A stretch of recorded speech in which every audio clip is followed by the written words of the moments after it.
Luke Colwill. Thanks for coming. No worries. We've got another fucking Welshman on, everyone. We're taking over. How many Welsh have we had? Loads, haven't we? Loads of them. We're taking over. We're taking over. Good. Yeah. How was the drive over? Decent. Yeah, it was nice. Get a bit closer. Come on. Here we go. The podcast expert, and he's not even. He's not gobbling the microphone. I'm not used to this. So, yeah, it was a nice drive. Swansea drive. Swansea, near Swansea, Neath. I don't know if you're into your rugby, but Neath. No. Where I teach tennis is a place called Market Bosworth. Right. And that's a massive sort of in the middle of Leicestershire or towards the edge of Warwickshire. They're massive into the rugby. Leicester Tigers is massive there. Yeah. So yes, I've got friends that have played for the Tigers. Yeah. But not really, unless England are playing. If England are playing Wales, yeah. I'm the world's biggest rugby fan. Apart from that, no, not really. Oh, it's mad when you go to the rugby, England-Wales. I don't know if you've ever been to an England-Wales. I've never been to a rugby match. No? No? You need to go. Because when you go to football, it's segregated, yes. isn't it? Yes. Everyone fucking hates each yes. other. All England-Wales, even though secretly we're like, oh, I fucking hate you, in that game, in that moment, everyone's drinking together. Yeah. Everyone's having a laugh, win or lose. You know, obviously you want to have the bragging rights, but it is a better environment, I think. And I love football. I'm a massive United fan. Are you a Man United fan? Yeah, oh dear. I'm going to the game tomorrow. So who you got? Tottenham at home. So I'm a Forest fan. Yeah, I see. And I went to the match. We'll First time we've beaten you in 29 years. Yeah, we were awful. To be honest, you were awful, and it. I'll get hate for this, but it saddens me to see a team that was once so dominant getting beaten by. Look, I'm a Nottingham Forest fan, but I'm a realist as well. Yeah. You know, Man United are one of the greatest teams that the planet has ever produced, and you looked awful. Well, awful. It just goes to show when you've got someone like Johnny Evans as your best player, performing player, who's a 36-year-old, got relegated with Leicester last year, and he's your best centre-half. That just goes to show it all, really. Yeah. But it's frustrating. But I grew up and it was the good times, you know. We were winning leagues, we were winning Champions Leagues. Fergie done amazing, and now it's like fucking Sunday League sometimes, you know. Yeah, it's embarrassing. I mean, we nearly had you at your place early on in the season. We were 2-0 up after 10 minutes. And I was shocked that you got rid of Steve Cooper, man. It's been a massive change since he's gone. Is it? I mean, I know they've played 4 matches now. We lost to Bournemouth his first match, which we got someone sent off in the first 10 minutes or 20 minutes. So we lost that 3-2. And then we've beaten Newcastle away. Yeah. We beat you guys. And then we drew with Blackpool. We've got them again today. But it's been a big difference. Just in, it almost looks like the players have been freed up. And they said, look, you run. We trust you with the ball. It doesn't need to be so compact. So it's been a big difference. But I think people get to the end of what they can offer. Yeah. And sometimes just a different message being delivered in a different way all of a sudden makes dramatic changes. Yeah. But you've got a decent sized following on TikTok, haven't you? Not bad. And you're podcasting. Yeah, not bad. Yeah. I've been doing TikTok for about a year now. Yes. I look back on the 20 first videos and I'm like, oh my fucking God, they are awful. But, you know, I'm sort of, my output, I was speaking before, my output isn't as much as you. I need to increase my output.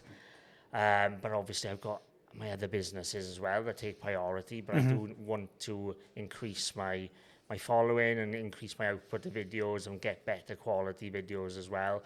But my podcast is what I'm most passionate about. So podcast, what's it called? Panic Podcast, yeah. Panic Podcast. What's it on? So it's on Apple Podcast, Spotify. We're on TikTok, Instagram, YouTube. But YouTube's so fucking hard, like, to get any traction. Yeah. And I feel sorry for my YouTube subscribers because I've gone from Amazon. No, so first of all, it was talking about my life, then into Amazon. Then I stopped and I done a podcast, a normal podcast. Then I stopped that and then I went back to Amazon. Now I'm on Panic Podcast. So they don't know if they're fucking coming or going. So it's like, I think I need to nail that down. But YouTube's so hard. Yeah. I think it's harder than TikTok personally. Way harder. Yeah. Wait, so I mean, just to sort of reiterate that, when we started this podcast, we've paid 3 months of rent now. Have we? November, December, January. We paid 3 months of rent, just paid the last third one. So we've essentially been doing it for 2 months. Yeah. Our TikTok channel's at 13,000 followers. Yeah. Our YouTube channel's at 527. We've had videos on TikTok, clips from the podcast that have done 1.3, 1.4 million views. Yeah. Our highest viewed video on YouTube is 1.6k. So it is dramatically different. It's much harder, but the rewards are much greater. Yeah. So for us, the YouTube, that's a long-term thing. Like I said to you when you came in here, I'm only going to start judging what we're doing once we've put 100 episodes out. And how long do you think that would take? I reckon we'll have 100 episodes out by the summer. Yeah. For sure. Maybe slightly before. Yeah. I need to really... It's 2 a week. I need to do 3 a week, maybe. Yeah. It's just getting that time because it is. Because my studio's in my house. Mm-hmm. It's getting fucking 3 people in your house all the time. Mm-hmm. I know you can do virtual ones, but they're not half as good. Nope. You know, I would rather, and that's what I said to my editor. I said, and the girl that runs my socials, I said, we just get local people in that even if they've got 500 following, but they've got a good story, and then that fight, they get pushed a lot harder than the people that have got 100,000 followers because they don't want their stuff, your stuff, on their For You page, not your For You page, on their grid on Instagram. So a lot of the time they don't accept the collaboration. So there's no fucking point even doing the podcast with them because you're not getting that clout from them then. You'd rather get someone that's got an actual really good story there. And it means more to them as well. That's a big thing. Like I had a girl the other day and we had to do the episode 3 times because it meant so much to her. She wanted to tell her story. She's never told her story. She hasn't got a big following, but for her to go out and tell her story to me, to a stranger, it was a big thing. And I understood that and I had empathy for that. But, you know, I know she's going to push it a lot more than if someone's got a big following. Yeah, I totally agree with you. I think I was saying it again before we started recording. I think what happened with TikTok, where you started getting real people that didn't have followings and filters and all of this nonsense, like the celebrities were a decade ago, I think that really took off, the genuine side of things. And I believe that that's what's going to start happening with podcasting, because when I scroll through TikTok or Instagram Reels or YouTube Shorts, I see Jordan Peterson has gone on to whoever's podcast, and then next week he's on somebody else's, and next week he's on somebody else's, and next week he's on somebody else's. And it's the same story. And it's kind of like, I know he's a big name, but I've heard this story now. I'm not watching it because it's Jordan Peterson. I'm watching it because I'm interested in people. Yeah. And I think real people, without these, you know, Iman Gardzi or whoever's coming on and doing the rounds again, somebody you've never seen before. Like Luke Colwill. Who the fuck is this guy? Yeah, exactly. Who the fuck is this guy? Why is this guy driven 3 hours from Swansea to come and have a chat with a guy he's never met before? Yeah. Maybe because he's got something to tell. Maybe he's got a story that's going to resonate with normal people.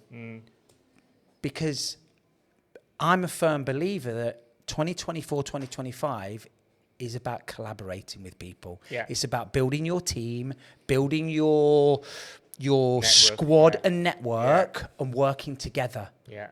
Rather than, well, who the fuck's Luke Colwill? You've only got 45,000 followers. I'm not in. Yeah. No, mate. What we're calling ourselves, King of the Middies. So we're going to become the kings of the middies, and we're going to get all these normal-sized people together, and we're just going to. I'm not normal size. I'm 5'5", but that's fine. I'm like a miniature version. Do you know what the funny thing is? People that talk to me and they see me, because you do get spotted in your local town in Swansea, and they go. The one thing they say is out of fucking Roadhouse, I thought you'd be bigger. I thought you'd be bigger than that. Every time I get it, I'm like, oh, for fuck's sake. I thought you'd be slimmer. Yeah. No, it's weird, isn't it, when you get noticed out and about. Really I've literally weird. Just gone and had my hair cut for the podcast, new trim. Nice. And the guy's sat there and he's going, I saw one of your videos the other day about that Shilajit stuff. I was like, oh, you found me, have you? Yeah. And I was like, I'll bring you some. But yeah, it's funny when you do get recognised. I've not had any hate in the streets. Oh, I have. I tell a lie. The woman from WH Smith's came and had a right fucking go at me because I made a video ages ago. And about WH Smith? Well, it was about How the fuck are some businesses still going? Yeah. How is Superdry still a thing? Because every time I walk past Superdry, it is dead. Every time I walk past WH Smith's, it is dead. And there are certain things, and you're thinking, because young Ben and I, we started up a little food business called the Meatless Mexican. Right. And we were paying £40 a day of rent and all your food and all of this. And we're coming out after a fucking hard day's grind with like 20 quid profit. Yeah, so we're understanding... Yeah. WH Smith's rates in there, we've got a rough idea how much they're paying now. Money laundering, yeah. So I made this video and I just literally walked around town saying, look, I've got no idea how these businesses are still going. You know, who the fuck goes to WH Smith's and buys a pen for $4.99 when you can get one from Amazon for 59p? Yeah. Who's going to buy a jotter or a notepad for 8 to 10 quid? You just don't see people in there. So I was walking through town and this woman comes up to me and says, oh, you're making more videos, are you? And I was like, maybe. She was like, you should not be talking about WH Smiths like that. People have got jobs in there. And I'm like, if my little video with 1 million views is going to cause WH Smiths to shut down, you've got bigger problems than that. It is surreal. Like I thankfully haven't had any person come up to me and confront me, but I've had things like in the gym coming over to me asking, because I do Amazon FBA. Yes. Asking about Amazon FBA, asking can I mentor them, and it's like, all right, you know when you're in the gym or something, and someone goes, all right, Luke, and you're like, do I fucking know you? Mate. Yeah, do I know you? I don't know. Hiya, mate, how are you? And he's like, yeah, I watch your videos. And I'm like, oh, thank God I don't know him. And I fucking just forgot his name. But, yeah, it is really surreal. And I think sometimes, like I had before... I had hoodie made, like with Quit Your 9 to 5, and then I had all my socials on it. Oh. So I was walking around and I thought, I wore it about a day, and I seen people looking at me, and then I was like, yeah, I can't wear this anymore. I look like a right div. But, yeah, it is really surreal. I mean, I do say to people, and the bloke that you've watched the podcast, Nick, who had the major cocaine habit, he sends me almost once a day, sends me a text message. And I've said before, one video can change your life. Yeah. One video on TikTok can change your life. Now, but that's not always for a positive. You know, you've done something a bit stupid, you've said something a bit wrong. Yeah. All of a sudden, that's the one that gets 3 million views. That's what you're remembered for. Yeah. So anybody that's starting out on their social media journey, just be really fucking careful, because you think that no one's going to see it. Yeah. And most of the time they don't. But you can guarantee that once that one video pops off where you're, you know, arguing with someone in the street or, you know, someone's cut you up and they filmed you, and inevitably it's going to be that one. But yeah, social media is fucking insane. It's like that Kurt Zuma, isn't it? When they took a video of the cat. Mm-hmm. You know, that hasn't ruined him, but it almost did. It almost did. And, you know, it is, camera phones are a dangerous thing, and they, you know, we're in the society now that everyone's got their camera and they got it in their hand. If you do something wrong, and if you've got an audience, they've only just got to go bang, you're fucking done, mate, you're done. Totally agree. So you need to be more careful. My mother hit the nail on the head. She says, can you just filter yourself a little bit more when the videos? And I'm like, but I haven't got a filter. No. I can't help it, man. No. She's like, you're too open. Because she hates me talking about drugs and things that I talk about on my podcast. But that's my past. I can't help what I've done. And it's just about raising awareness now, and to try and normalise it a little bit more, that you're not a bad person if you've done these things. But yeah, she fucking kills me every time I put something too much out. But yeah, it is what it is. I mean, my dad doesn't have TikTok or anything like that. But let me just come back to one thing that you touched upon there, and it's this world of cameras in your hand now. Obviously, young Ben and a lot of the young lads that I coach. So I'm around teenage to early 20 kids, well, young adults a lot. And one thing I've noticed about them is, you and I haven't got the instinct to pull our phone out and record. No. Yeah? We just don't do that. These guys do. Yeah. No matter what. We're fucking driving the other day. We've come to a flood in the road. Yeah. So I'm having to reverse. It's straight out like that. Mate, I've reversed over a cone. Yeah. It's stuck under the back of the car. He's out of the car filming the whole thing. I didn't even know he's doing it. Yeah. The door's open. I'm reversing. Bang him in the head. He's got all of this on camera. It wouldn't have even occurred to me to pull a phone out and start recording in that situation. But this generation, they do. They're always recording. Yeah, it's mad. So you can't get away with fuck all. No. I tell you what, I would not be here today if phone cameras were out when I was their age. Oh, definitely not. if iPhones are out when I was heavily into my drugs and partying, fuck, I would have got, if I'd have had an audience, if I was in a house party and I was sniffing a line of coke, I would have got videoed. 100%. And it would be on TikTok. Yes. Even though I got a small audience, that is what society's like now. And it's that video that blows up. Yeah, and all of a sudden, you've gone from 40,000 followers to 100,000 followers. Yeah. You've got the media on you, and you just don't know what kind of words. You're the drug man, and that's what you're labelled as. Drug man trying to give advice on business and fucking anxiety and stuff like that. So, yeah, it's... what did you think when you first done videos? What did you feel a bit like? Because when I first started doing them, I was like, oh my God, this is really awkward. I felt like a cunt. Yeah. With a capital C. With a K. Yeah, with a K. I can remember my first video to this day. It's right down at the bottom. The reason I called it End the Struggle was because I didn't want my name on there. I didn't want anybody to just be able to find me through my name or something like that. So I called it End the Struggle. I have no real reason or idea why, and it stuck, and it seems okay now. I made sure I made content. I ticked the box with content for not for children. I tried to, keep it as low-key as possible. I made my first video because I'd gone through a lot of what you've gone through, not the drugs, but boozing every day, lost my job through COVID, not lost my job, but it massively affected, was suicidal. Right. And just got to the stage where I'm thinking, fuck it, marriage breakup, only seeing my kids, 50% of the time. I've said it, I'm boring people with it because I've said it so many times, but I made that first video because I thought, I can hold myself accountable. Yeah. And I was starting to journal as well. So I was waking up in the mornings and I was meditating and doing all the things that I thought were going to help me. And I thought, rather than just writing it down, I can sort of share my thoughts on a video. Yeah. And I might get 20 views on it and some bloke might be out there and go, that's really helped me. And that's what it was really for the first 3 weeks. And then it just started to take off. But yeah, no, I still feel like a cunt now when I make videos. Do you know what I do? I feel like a cunt because of my Welsh accent as well. Not because I'm really ashamed of it. I love my Welsh accent, but fuck me. It just it's so... It's really... We're only a small nation, so it's not... And I'm probably the only Amazon FBA Welsh person. So it's like, every video... Is that really your real voice? I'm like, fucking fake. I wouldn't AI this fucking voice on me. Let me tell you. So, but you get all the time. It's is that your real voice? Is that your real accent and stuff? But and who's that? Is that coming from like Yanks and stuff like that, or is it coming from English, British really? With fake accounts.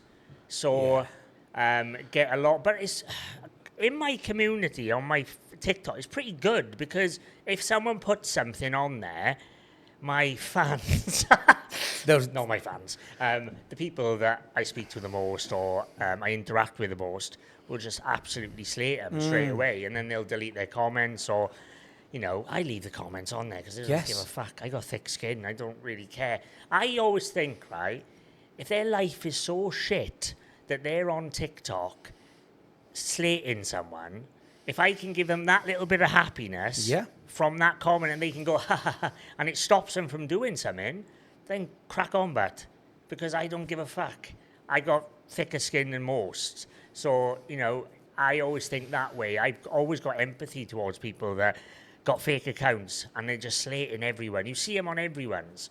Like, you see them, the same people slating the same people nearly all the time, and I never block people. I never delete comments and stuff like that, unless they say, I do block. Unless they say something about my family or something, and then I'll probably go and hunt them down. Some dicks. But you don't even know if they're even real people. No, they might just be bots.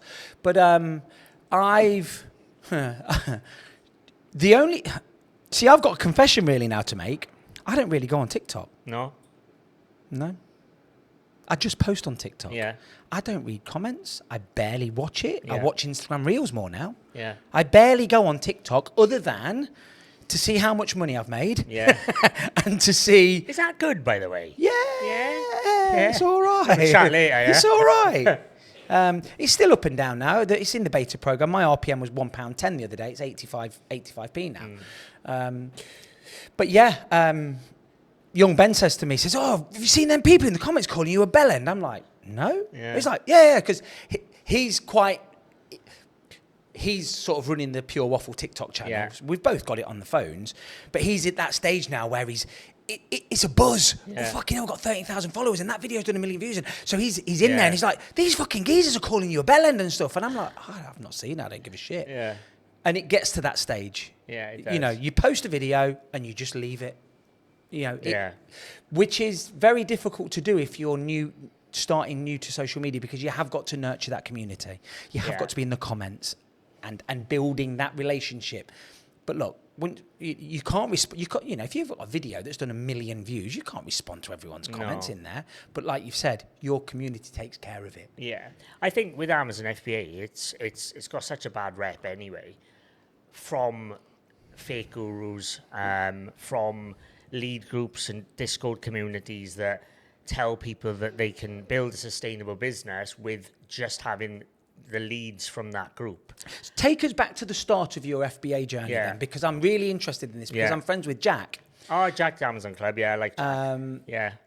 And it's not something I've ever touched my toe in the water with. I've never, you know, I've just never done it. It's probably one of the only slightly entrepreneurial things that I've not really looked into. Yeah. So what started you out with it, and when did you start? So I used to live in Italy, Germany. I was a overseas car salesman. I was selling vehicles to the US military on their bases. So I come back for COVID. It was actually my 30th birthday. I come back on March the 14th or something. Then COVID hit. I managed to get my 30th birthday party in, which is good. Then it was fucking locked down for 6 months. And then I was sort of umming and ahhing what to do. I was like, I can't go back and work for someone. I've just had a decent sized payout from them. I'm not going to work for someone, so what shall I do? Now, my background is construction. My dad owns quite a large shop fitting business. So we were going to do something together, outbuildings and stuff like that. And I thought, nah, I can't be arsed for that shit. I've always been a bit of a wheeler and dealer. I'm obviously a car salesman.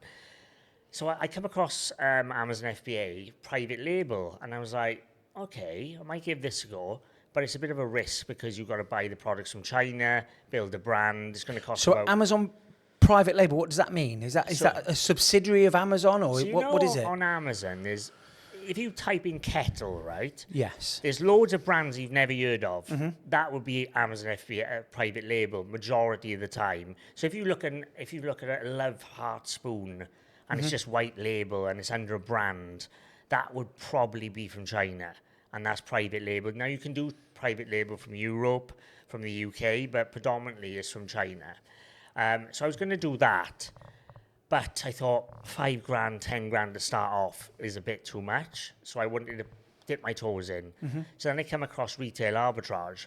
And then retail arbitrage is buying products from places like Argos, Tesco's, Asda, yes. Scanning, you see all the videos. Yes. And I've made £45 in 10 minutes. No, you haven't. It's taking you fucking 30 minutes to get there, 45 minutes in the store, 30 minutes to get home, an hour to pack the stuff, send it off to Amazon. It probably don't sell for 3 weeks. Stop fucking lying. Yeah. Like, it fucking infuriates me. Anyway, so I started that. It went really well, and it was COVID. No one was going out, so I was going around all the Argoses, buying certain Legos, and then I was selling them on Amazon. So buying them from like a tenner, selling them for £30. It was coming up to Q4 in 2020. And I think I started with £2,000 and then it went up to 5. I think I done like 85 grand in the first quarter. Wow. In sales. So I had to go VAT registered in early January. And then I built it up from there. Then I went into online arbitrage, buying stuff from stores. Then I went to wholesale.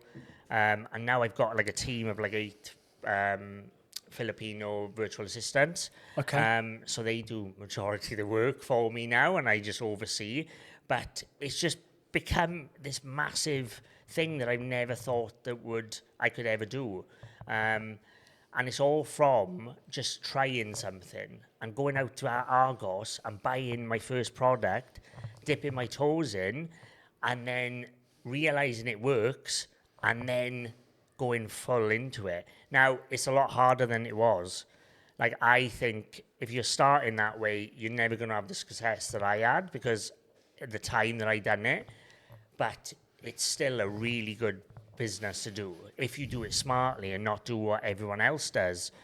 Everyone else thinks you can just go to fucking Tesco now and find £500 worth of profit. It's not like that anymore. You need to think outside the box. You need to look at different stores, look at different niches, do your research a lot more than you used to have to, really. See, and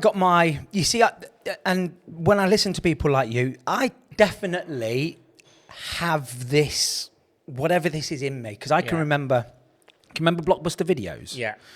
So my nephew used to work for Blockbuster Videos back in the day, and the Xbox One was coming out. Yeah. And what I used to do was I'd ordered it from him because he got me a bit of discount, and I'd go in every couple of days and I'd pay 10 quid off or 15 quid off. Yeah. So that on launch day, it was all paid for. And about, it must have been like a month or so before the Xbox One was going to launch, Blockbusters went bust. Oh, fuck. When was that? 2013? When did Blockbuster go bust, Benno? Must have been around about then. Yeah. So my nephew's obviously phoned me up and he said, look, Nick, when did Blockbuster close? 2014, yeah. Really? 2014. 10 years. Yeah, 10 years. Fuck. So he's like, look, because obviously it was cash that you're paying in, you've got just essentially just a record on their computer of like a credit note. Yeah. He said, you've lost your money. I'm like, what the fuck?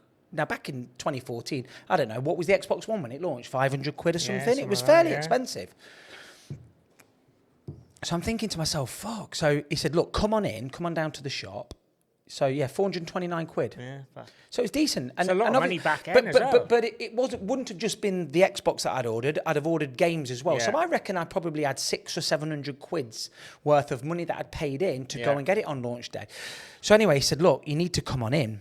And there's nothing we can do about it other than we can give you stock that we've got left now up to the value of what we've had. So go around the shop. If there's any DVDs or games or anything like that, we'll let you have first pick. So I'm thinking straight to the pawn. Well, I had to get my money back somehow. Yeah. So I'm thinking to myself, right, CX is round the corner, game is round the corner. Yeah. So I have a look on the website. How much would they give me for Blood Rain 5 or whatever it is? And you found some that they were going to pay you more cash than what they were selling it for. So they were going to give me it for a tenner. Yeah. That was coming off of my balance. I could then go and sell that for 15 quid. Yeah. So I spent like 2 days going around local shops selling games and DVDs. And It's a hell of a buzz, isn't it? It is a fucking one hell of a buzz. One hell of a buzz. And I eventually clawed most of the money back. Yeah. But it was all crazy things like they were saying, right, you know when you got a scratch DVD, they had like a machine in there that you could put in and it would like fix it. Yeah. So it's like, you can have this if you want, we'll knock 50 quid off your thingy. So then I'm thinking, right, well, where can I get rid of this then? Well, CX take things like that. So CX go, right, I'll give you £30 cash for it. So I've gone from, I've lost the 50 quid off my credit, but I've got £30 cash hand in hand. And it was a real buzz. Yeah. So I get that, and I'm probably one parallel universe away from that would have been something that I would have been doing. Yeah. Do you know what I mean? If times would have been right, I would have probably done something like that. But I've always done silly things like that. I remember another thing, and this is my little Bitcoin story. I had a mate who was amazing on computers, like amazing, but he was a lot younger than us. I think I was probably about 18. Well, it would have been 2010, 2011. Early 20s. And he said to me one day, he says, oh, Nick, there's this thing called PayPal. Yeah? And you can send money online and stuff like that. I was like, okay, yeah, cool. He said, but I found this kind of scam thing. And he'd got like this, remember those chain email letters that people used to send out? Right. But it was like an email that you'd send out. And it was like, right, here's the way we're all going to earn some money. If you've received this email, you send the 5 people below you $1. And then you can now put your name at the top of the email and send it to somebody else. Yeah. And I'm like, what the fuck's this? So anyway, so we've started doing it. money starts coming into your PayPal account. And then everyone down the line's paying, and all of a sudden we've got like a few $100 in this PayPal account. Anyway, the PayPal account got blocked, shut down, because it's like fraudulent activity or whatever. Yeah. So we were into this, and then a year or so later, he comes to me and says, "Oh, can I borrow your computer?" I'm like, "Well, what do you mean borrow it?" He said, "No, I don't need to take it. I just need it to be running all the time, and I'm going to put this software on it. It's going to mine this internet money called Bitcoin." I'm like, "What do you mean mining Bitcoin?" I had no idea. This was like 2011, 2012. Yeah. And it was like, it's this internet money that everyone says is going to take over the world. And basically, your computer's just doing all of this maths. And then every now and then we get these things. And, what are they worth? No, not worth anything. But they might be in the future. Well, I didn't. And how many was he mining? I don't know. Oh, I couldn't think about it. I don't know. Oh, fuck, thinking about that. Back in the day. Yeah, this guy was on it. But he was a computer hacker. He was into all of this. I think he worked at some point for Apple, building apps and stuff like that. So super intelligent guy. You probably didn't have it in Wales, but one of our first internet. Well, we don't have internet. It really wasn't the internet. It was an internet service provider called NTL. Yeah, that was one of the. You had NTL. They used to sponsor Aston Villa. They might have done. Yeah, I'm sure they did. And it was shit. It was like dial-up broadband. But anyway, this young lad, Michael, was into computer hacking, and back in the day, he hacked into first line of defence of a bank. Yeah. So just got maybe through the first line. So there was a knock on his door a few days later, whether it was the police or... So knocking on the door, the mum's answered and says, "Can we speak to Michael?" And she's like, "Yeah, who are you?" And they're like, "Oh, we're from the... whatever it is, Internet Guardians or something." So she shouted, "Michael!" Down comes this 8-year-old lad. 8? He's 8 years old. Oh, my God. And he's so into it. And they're like, "Are you Michael?" And he's like, "Yeah." And they're like, "We need to come in and have a chat with you. Have you been on a PC recently?" He's like, "Yeah, I've got loads of PCs and stuff." He's just fucking hacked into a bank. First line of a bank. No, couldn't have ever done anything. Yeah. No money or anything like that. But he's got almost past that first paywall, to log into something. And he's just figured all of that out himself. So his trajectory after that was just computer mad. You'd go around his house and he'd have 6 or 7 mates round, and they've all brought their PC and they've connected it up through LAN, and they're playing Quake against each other in the room. And it's just like, what the fuck is this? Is he a millionaire now? Yeah. Is he? Yeah, he's done very well for himself because he's got all my fucking Bitcoin.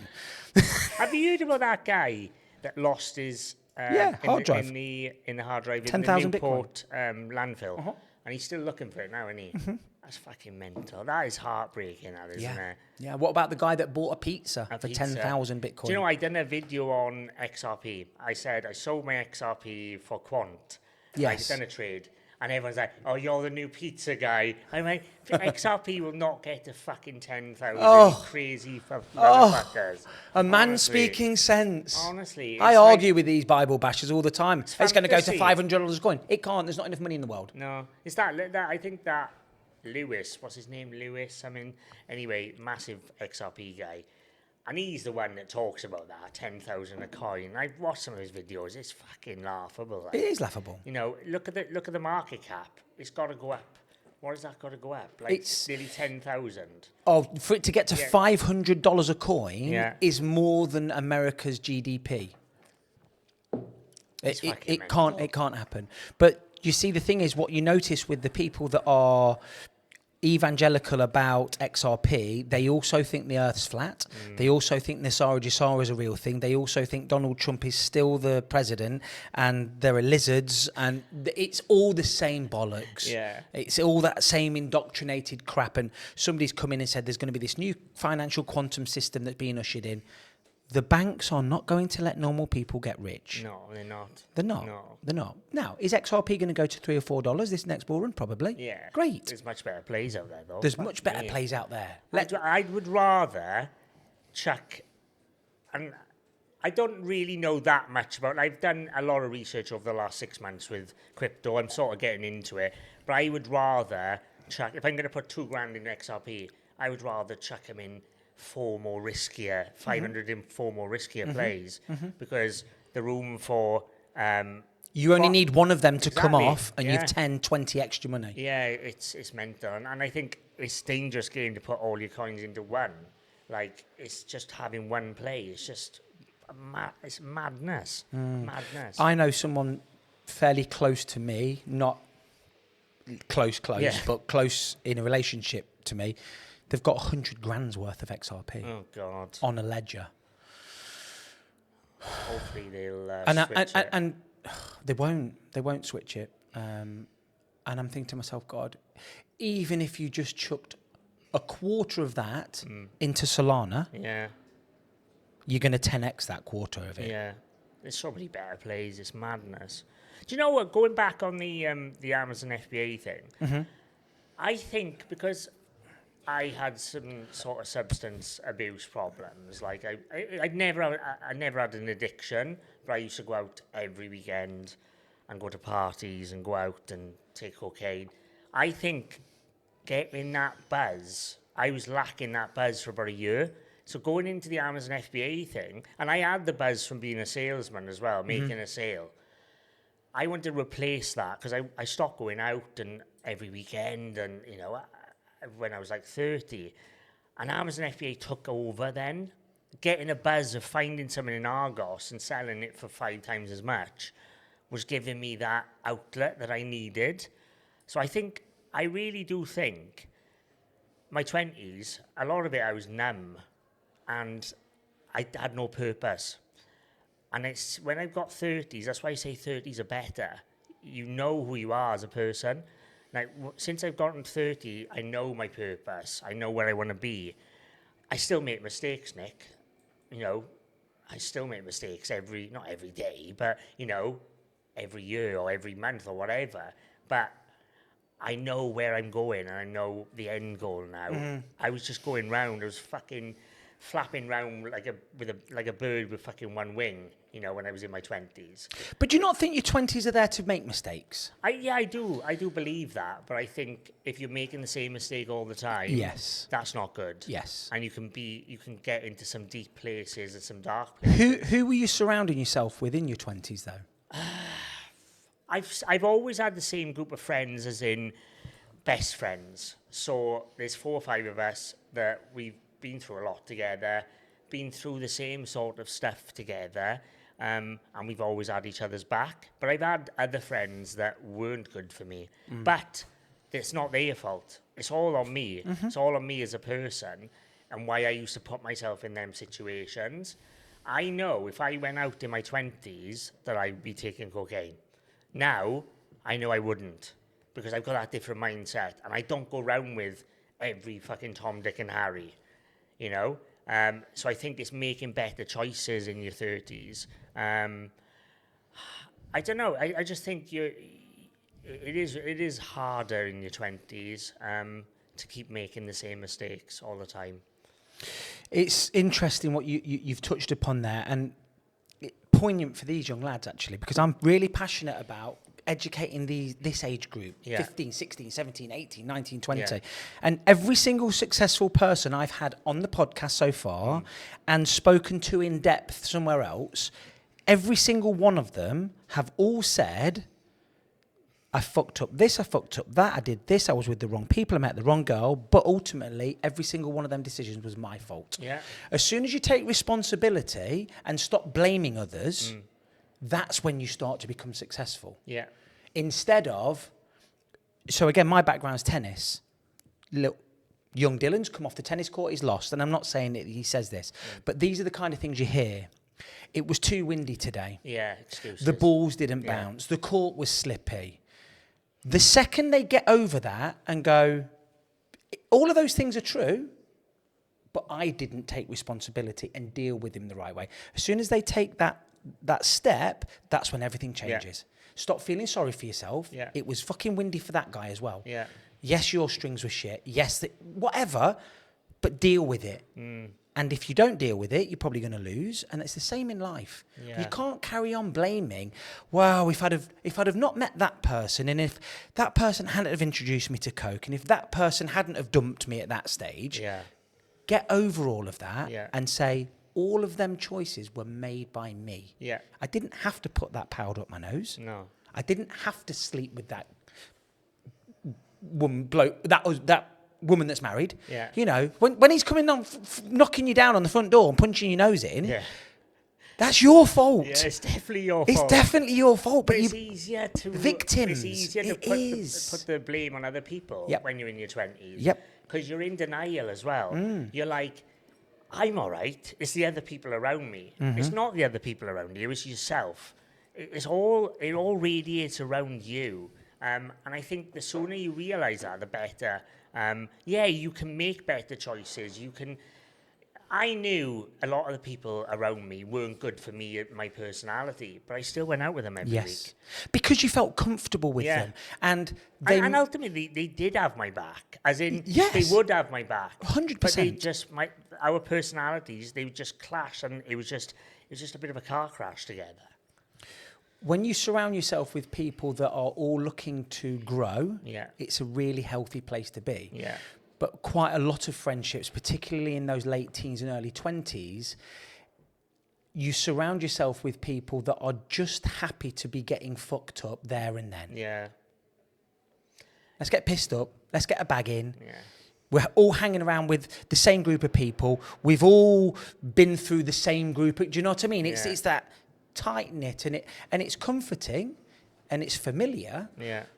But ultimately, you have to ask yourself, are we moving forwards as a group, or are we stagnating? Yeah. And a lot of people are stagnating, and they do it through the 20s and the 30s. I think it's important as well to put yourself first, as in, and realise it, and don't give a fuck if you're going to upset someone as well. If it's good for you and it's right for you, it's important that you do whatever you think is right. And whether it's saying to a group of friends, look, I can't be with you anymore because we're not good for each other. It's like that with a relationship as well. Even if you love someone, if they're not good together, you've just got to fucking nip it in the bud. I see a lot of my friends have gone through relationships and they've stayed with that person for far too long. And I think just leave and part ways. And so hard, isn't it? Really so hard. Yeah, because you don't want to be lonely either. And I think particularly for men, I know a lot of men, and I was one of these men that was in an unhappy relationship, but would have still been in that unhappy relationship and for another 20 years. And I think men particularly go, fuck it, you know, we've got kids or whatever it might be. I'm not gonna rock the boat. And I'm sure a load of women will come on and say the same thing about them. But I do think, I know so many men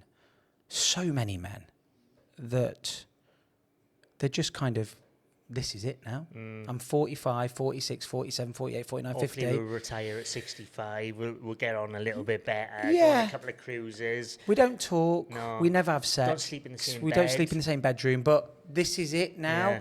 And they get older and older and fatter. And you think, fuck, I was that guy. I was absolutely that guy. I was quite lucky. Like my mother and father split up divorced when I was about 10.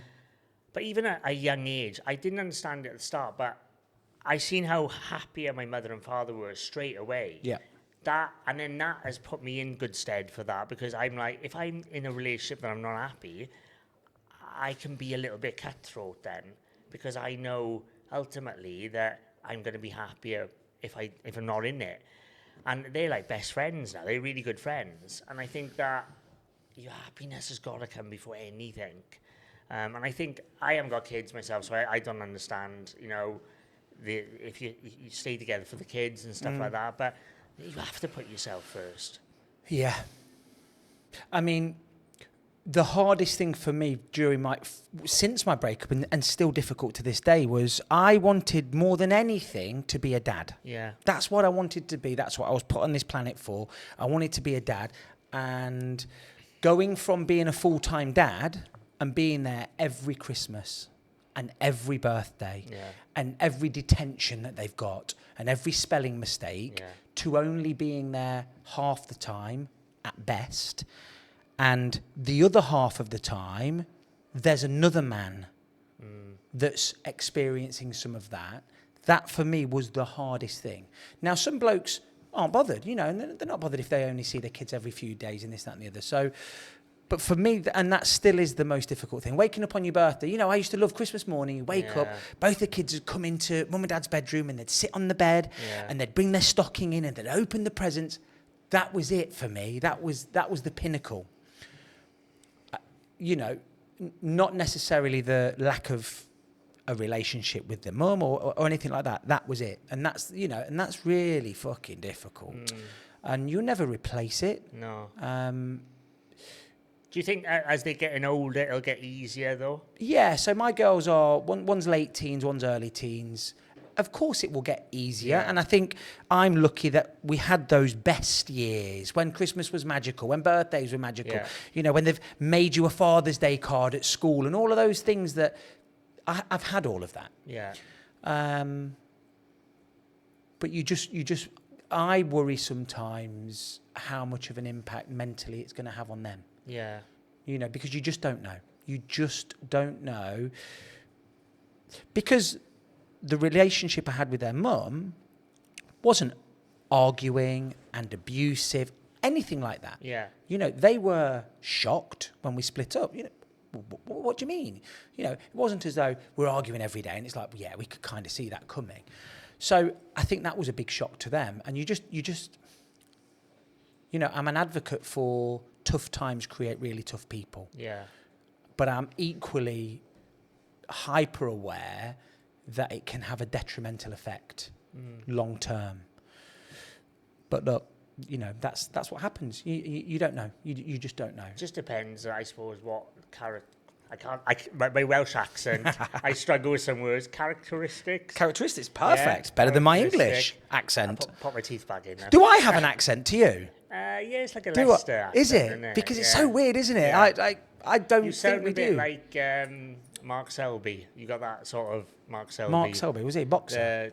Snooker player. Snooker player, yes. Yeah. I say snooker for some reason. Do you? Snooker? Yeah, snooker. Yeah, a couple of my mates professional snooker players, and I always call it snooker. I think it's a Welsh thing. SNUCKER, snooker. Really, we say like one of the words, chocolate bars. Yeah, we say some words really, really weirdly, but I love our accent. To be fair, it's a grower, isn't it? Yeah. It grows on you. I think the first time you hear. Well, if you hear someone with a broad Welsh accent, it's like another language, isn't it? Is mine strong? Yeah. Yeah? Yeah. Is it the strongest you've had? Yeah, Mark was fairly mild, wasn't he? Who else was on? The AD? He was Welsh, wasn't he? AD. There was a guy on the other week who was Welsh. Clean and Fresh was Welsh. Steve. Yeah, yours is probably He's from Merthyr, I think, isn't he? Something like that. I think so. Merthyr Tydfil. Yeah.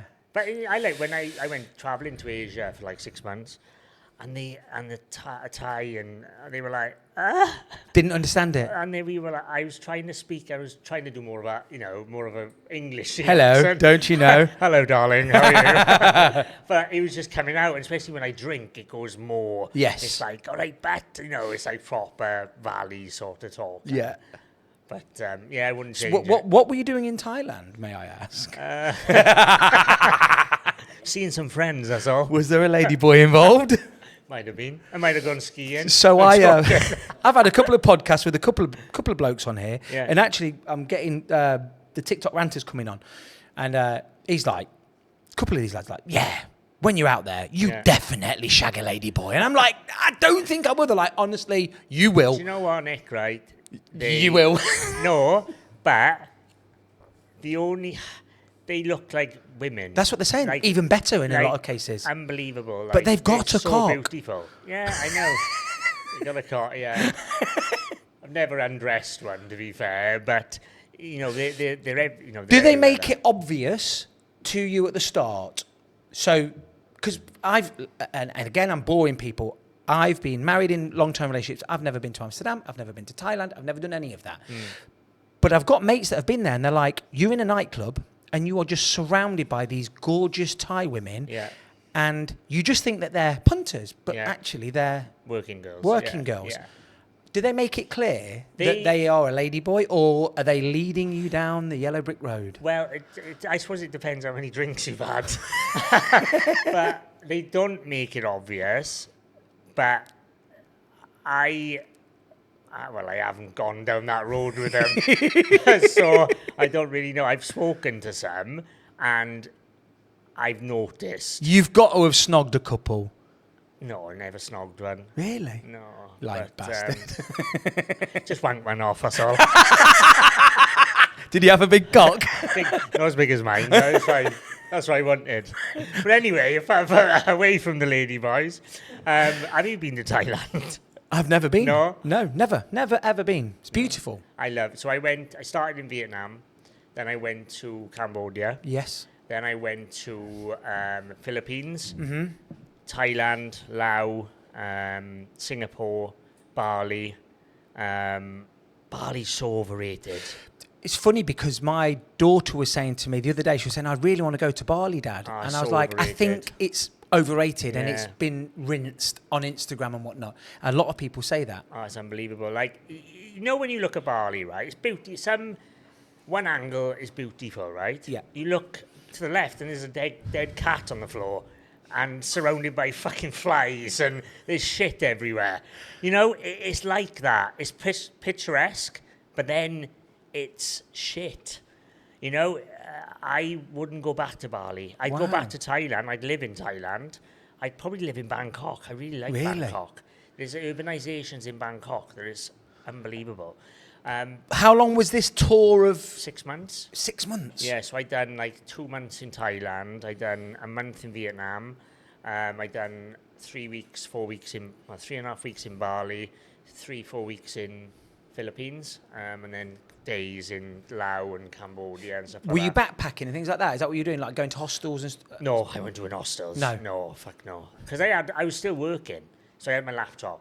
So I didn't want to go to hostels because, you know, stuff might get nicked. So what I was doing, I was staying in nice hotels and then walking into the hostel. Hey, I'm your new roommate, but I wouldn't even stay in there just to socialise. Yeah. I didn't want to take that risk because I had cameras, I had laptops, 2 laptops. So when you say you were working, what were you doing? Your Amazon stuff? Yeah, all my Amazon stuff. So what were you doing with your cameras? Just content? I was doing content, yeah. I was doing like Amazon content, but I started doing like YouTubes. But then I took, you know what it's like? I weren't getting traction. I took it all down and stuff. And the thing with me, right, if I don't get traction, and because I was lucky enough to get traction, first of all, on TikTok. So my first video had like 100,000 views. So I was like, oh yeah, fucking here we go. And then I started having like 5,000 followers within like a week. I was like, yeah, let's go. This is the one. And then I thought, right, I'll do a YouTube now. I think I gained like 45 followers in like a month. And it's like, because you know what, people don't want to leave TikTok, even though there's a link there, they don't want to leave TikTok because they can't be asked. So they can't be asked to go and watch your other content. But what I also think is I don't think TikTok want them to leave. No, I don't. So I know for a fact, videos with any kind of link or they just don't push it. Yeah. They need them to stay on the app. Yeah. Which is really difficult. I've even noticed a few times if I even say YouTube in a TikTok video or Instagram, it gets suppressed slightly. I've noticed as well, when I do ads for like softwares, if I mention it's an ad, it don't get pushed. And I'm like and then I go and post a normal video, it gets like 20k. I'll post an ad and it gets 3k, and I'm like to the software company, I'm like, I'm really sorry, but it's been suppressed. It's just shadow been suppressed, yeah. Have you ever tried putting actual product links in any of your TikTok videos? No, like TikTok Shop, yeah? No, I haven't done So I sell a lot of the Shilajit. Yeah. And again, it's exactly the same thing. I can post a video without a link, and then the same video with a link The one without the link gets 10,000 views. The one with the link gets 1,000 views. So why is that? Are they wanting you to promote it like with the ads? I think so. I think they want you to pay. And I also think that... So essentially they're getting paid twice then? They are. Yeah. But also, and I can understand it in a way. If every video with a link gets the organic reach that every video gets, pretty soon all TikTok's going to become is one advert after another, after another, after another. So they have to protect their core product. Yeah. And their core product has changed massively. Instagram Reels is a lot more edgy now. Yeah. Instagram Reels is what TikTok used to be. You know, fucking people in a car crash and then somebody being, you know, kicking the fuck out of a whatever. You know, you don't see that now on TikTok. It's on Instagram Reels. But their core product essentially is user-generated content, real people, this, that, and the other. So I think I understand why they're doing it, because it would just become QVC, wouldn't it? Yeah. You know, swiping.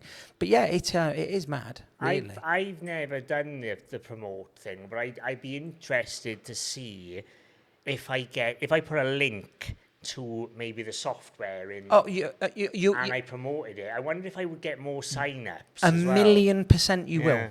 1,000,000%. I know, because we're currently doing it. Yeah. I put a video out today. It's just a response to somebody that's had a really good response with the Shilajit. So I put that and I put the link into it. That will probably generate 10 sales. Wow. If I chucked £100 advertising onto it, it'd generate 50, 60 sales. And what's your net? Your net's a lot higher then, though, isn't it? You're making a lot more. Yeah. So if you're doing this full time, have you got a budget to do that all the time, or do you think that would you rather do it organically? I don't know, because I'm not entirely sure if once you start promoting, if your account gets labelled as one of these that pays. Yeah. And then anything that you try and do organically after that dies out. Yeah. So I'm still in the... But look, they'll figure it out. They will figure it out. So I just keep making content. But yeah, I think if you're trying to sell a product, you have to put an advertising budget behind it. You have to do. I might try that. What I've done recently a couple of times is I've uploaded a video and I haven't put the captions in. Yeah. Deleted the video, put it back up, and then it's got like 10 views. Do you want me to tell you why? It's suppressed, is it? Anything on the internet doesn't get shown on TikTok if it's already been on the internet. Right. And because you've uploaded that video, their algorithm is so fucking... Yeah. It's a beast. If you download something from Facebook and put it on TikTok, it won't get shown. They know it's already out there. So because you've uploaded your video, that's on the internet now. It doesn't matter even if you've deleted it. When you try and re-upload it, it won't get shown. So how unless do you've changed these it. people that are doing these clips, how are they? Is it because they're making new clips and they're putting like the Grand Theft Auto cars and stuff? Honestly, all of that's going. Yeah. The ones that you're seeing are the ones that have already gone viral and they've already got a lot of videos. Yeah. New content like that will not do anything. No. Ben made one the other day. It was a clip of our podcast and it was GTA or something underneath it. Got nothing. Got nothing. And then got taken down because it wasn't original content. They are so on it. They want purely new original content that is of decent quality picture, decent quality sound. And you can understand it, you know. I can understand it completely. So so it's all going, all the little clips, all the little memes, all the little they're going to get rid of it because they're going to be attracting advertisers for longer form content. So start doing some longer form content now. Fucking, I don't think I love. But take clips of your podcasts. Yeah, I do that. Screen record it, put the captions on it, put it in. Yeah, I'm going to start doing that a lot more. And the thing with me, Nick, I used to not worry, but if a video wouldn't get 1,000 views, I take it down. Oh yeah, no, don't do it. I know, and it's like now I'm like, oh, do you know what? I don't give a flying fuck, and I think I'd rather put out 8 bits of content a day and not worry about it. What is your content on TikTok then? Because like I said to you, I don't look at anybody's stuff before they come on. Yeah. So Amazon FBA, I'd say sort of 50-60%. I would say, I'd probably say 70-80%. Yep. Side hustles, I would say anxiety and mental health, and then obviously anything else I'm doing. I think I want to do more because I think when I speak about Amazon FBA, it's really difficult because I know that this might change someone's life, whether it might change it in the right way or the wrong way. Because if you give misinformation, someone could go and spend $5,000 on Lego, and then that could put them in shit, and it doesn't sell, and it gets suppressed. They or stuck something. it on the credit card, or so you could ruin someone's life as well as change someone's life. So I think with the Amazon FBA stuff, it's not a character of me, but I'm a lot more chilled, and I'm not as like not robotic, but you know what I mean. I've got a good sense of humor and things like that. I think I want to portray that a little bit more on my TikTok. But the thing with me, because I swear and I keep getting fucking shadow banned and stuff like that. I commented on one of your videos the other day, something about, I can't remember what it was, and I was having a laugh. I was saying, and I think I said fucking it or shit. And it got taken down. Taken down, and it said, this is another strike. And I'm like, for fuck's sake. Do you know what I mean? It's like, but I think what I would like to do with it now is focus around side hustles and more of my life as well, like behind the scenes stuff and what I actually think about things and other things than just Amazon FBA, because that's, in my day-to-day, that's quite a small part of my life now, Amazon FBA, because I've got it up and running and I've got a team working on it, you know? I've got so much else going on that I'm a little bit more passionate about as well. Yeah, and I think TikTok's amazing for having that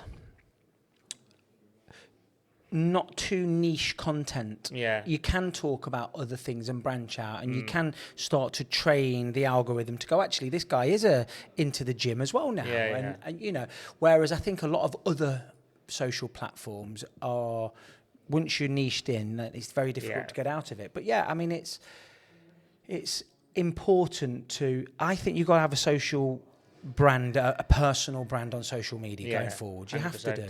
I think I've hit my ceiling with the Amazon stuff, as in I've got enough followers for that now. I think it's been a bit stagnant for the last month or two, or maybe even 3 to 4 months.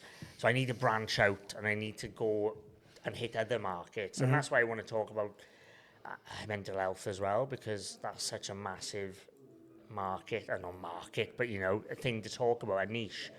So I think I want to start doing more of that, because that is the one thing I'm most passionate about, is helping people with health anxiety, social anxiety, panic attacks, and really telling my story on how I've sort of overcome a lot of it.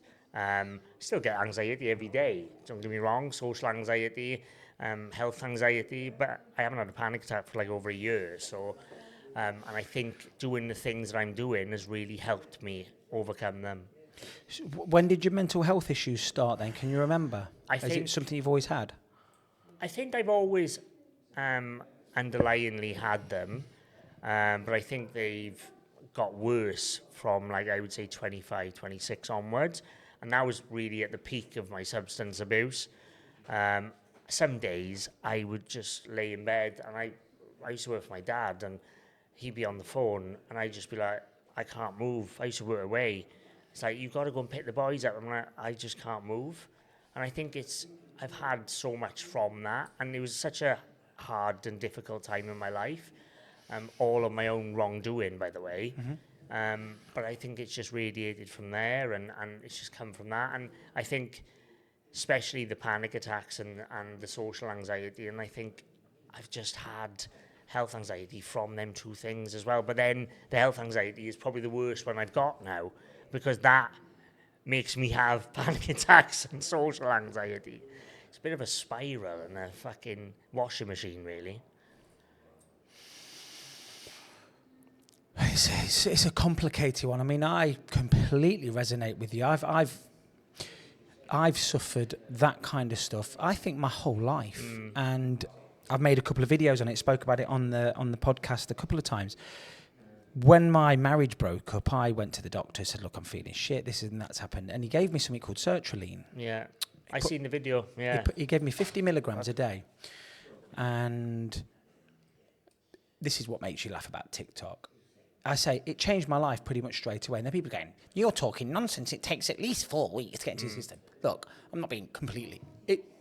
It probably took a couple of weeks. Yeah. But it felt like from that moment I put that pill down my throat, everything changed. Yeah. And I wasn't depressed. I'm convinced I've got ADHD, and it is an ADHD medication, particularly for these OCD type thoughts that go through your head. Yeah. So going back to what you were saying, I've at times thought to myself, fuck, I'm having a heart attack here. I'm having a heart attack. I'm having a heart attack. I've got a brain tumour. All of these things that you keep inside. And people are like, you've never thought that. And honestly did. And panic attacks, I can remember the last proper panic attack that I had. And people will say, well, it was because England was shit. England were playing Iceland in the Euros. You remember that game? Yeah, 2016. Was that when it was? Yeah. And I'm driving back from the tennis club. I'd coached a young lad called Luke. I can remember it spot on. And I was probably, so the tennis club is, let's say, 12, 13 miles from my house. And I was within 3 miles of my house. And I'm turning left onto this road called Charlie Road. And as I turn the corner, my heart starts racing and really fast. And I'm feeling dizzy and lightheaded. I've got the radio on. I'm thinking, shit, what the fuck's happening here? So I've pulled over. It's a country road. So you've got the grass verge at the side. I've got out my side, gone down, and I'm on all fours, on hands and knees. And I'm thinking, I'm about to die here. Yeah. I have got no idea what's happening to me. Heart's racing. I'm thinking, I'm going to fucking pass out here. But at least I'm out of the car and people might see me. Yeah. So you just focus on breathing and breathing and breathing. And then maybe 3, 4, 5 minutes later, you start to calm down. Yeah. You know when you're having that panic attack and you've got, it's almost like your hands are clammy and tingly, and you've got and that. They go stiff. Yes. Yeah. And I thought, okay, it's not the one. It's not the thing you want to go stiff, is it? Your hands. No, it isn't. I've got back in the car, driven back home. Literally within 10 minutes, it's like it's never happened. Yeah. And I have no idea. You know, but that the only time you've had one? No. That was the last one that I had. I've had them sporadically, but I leading up to that, I would have them in the middle of the night. So I would wake up, think, fuck, my heart stopped. Yeah. Start having this panic attack. I'd hang my head out the window trying to breathe. I'd need to go to the toilet, shaking. And then 5 minutes later, completely gone like it's never happened. Yeah. And that was happening regularly. And I went to the I went to the doctors a couple of times. With that. That's one of the main ones I have, is waking up, sort of getting a fright. Yeah. Waking up and you're like, and it's like you have to like compose yourself and breathe. It's fucking horrible. Horrendous, because you can't feel your heart beating. And if you've gone down that route, and I'm sure you have, because you've had this health anxiety, I bet you are so acutely aware of when your heart's beating, you can just feel it just by thinking. So I've got a fucking Apple Watch and a fucking Whoop. There you go. Do you know what I mean? I have to I have to look at it all the time. Yes. And I got an ECG. It's called a MyCarb or something. Yes, I've seen them. I've got one of them as well. So if I'm having flutters, I put that in, and that's peace of mind. So has that helped you? Because I was always scared to do that. Because it gives you that peace of mind that you're not having a heart attack, and that's a massive thing for you. And it's a switch of a mood like that. Yes. And then you can go about your day and do what you've got to do. And it takes 2 minutes, and it's 150 quid. And it's given me so much back, really, from it. It's weird, right? When you think about it, right? And people think you're fucking mad. Yeah. Like, when I speak to people that don't understand, they're like, you sound ill. Yes. You know, and I'm like, all right, mate, fucking hell, calm down. But you can't help it. And it's like, unless you've suffered with it, it's a really difficult situation to describe. Like, it is like having a heart attack without having a heart attack. You get all the horrible, anxious feelings. Yes, that feeling of dread. Yeah, the flight or flight. Yep. Fight or flight, flight or flight. Flight or fight or shite. Funny story, actually, talking about that. One of the last time I had a panic attack, guess where it was? It was on a fucking aeroplane. I've had one on an aeroplane. So I was in Dubai, touching down in Dubai. Dubai's one of the biggest airports in the world. Touchdown, went back up, and I was tired. That's one of my triggers, is tiredness. Yes. I went back up, and I was like, oh, fuck, you don't want to do this to me. So I started, I closed my eyes, I was starting to breathe heavy, and I was like, right, focus on your breathing. He went back round. It took 30 minutes. Fucking touched the floor and went back up because he missed his time slot again. And I'd gone then. That was me. I'm done. I'm just like, I didn't give a fuck about people next to me. I was in the middle seat, fucking next to Pam and fucking John. And they were like poking me, are you okay? And I was like blanking them. Yeah. Because I was like focused on my Total breathing. tunnel vision. And the stewardess came over and she was like, are you okay, sir? And I was like, I was literally blanking them. And they went back, sat down. And as soon as he touched down, I just went, and I was okay. I weren't great. I felt really anxious. You feel exhausted, don't you, afterwards? It is. It's Drained. like going to the gym. Yes. Or playing, like I used to play squash. Playing squash for 2 hours, you feel fucked. Genuinely.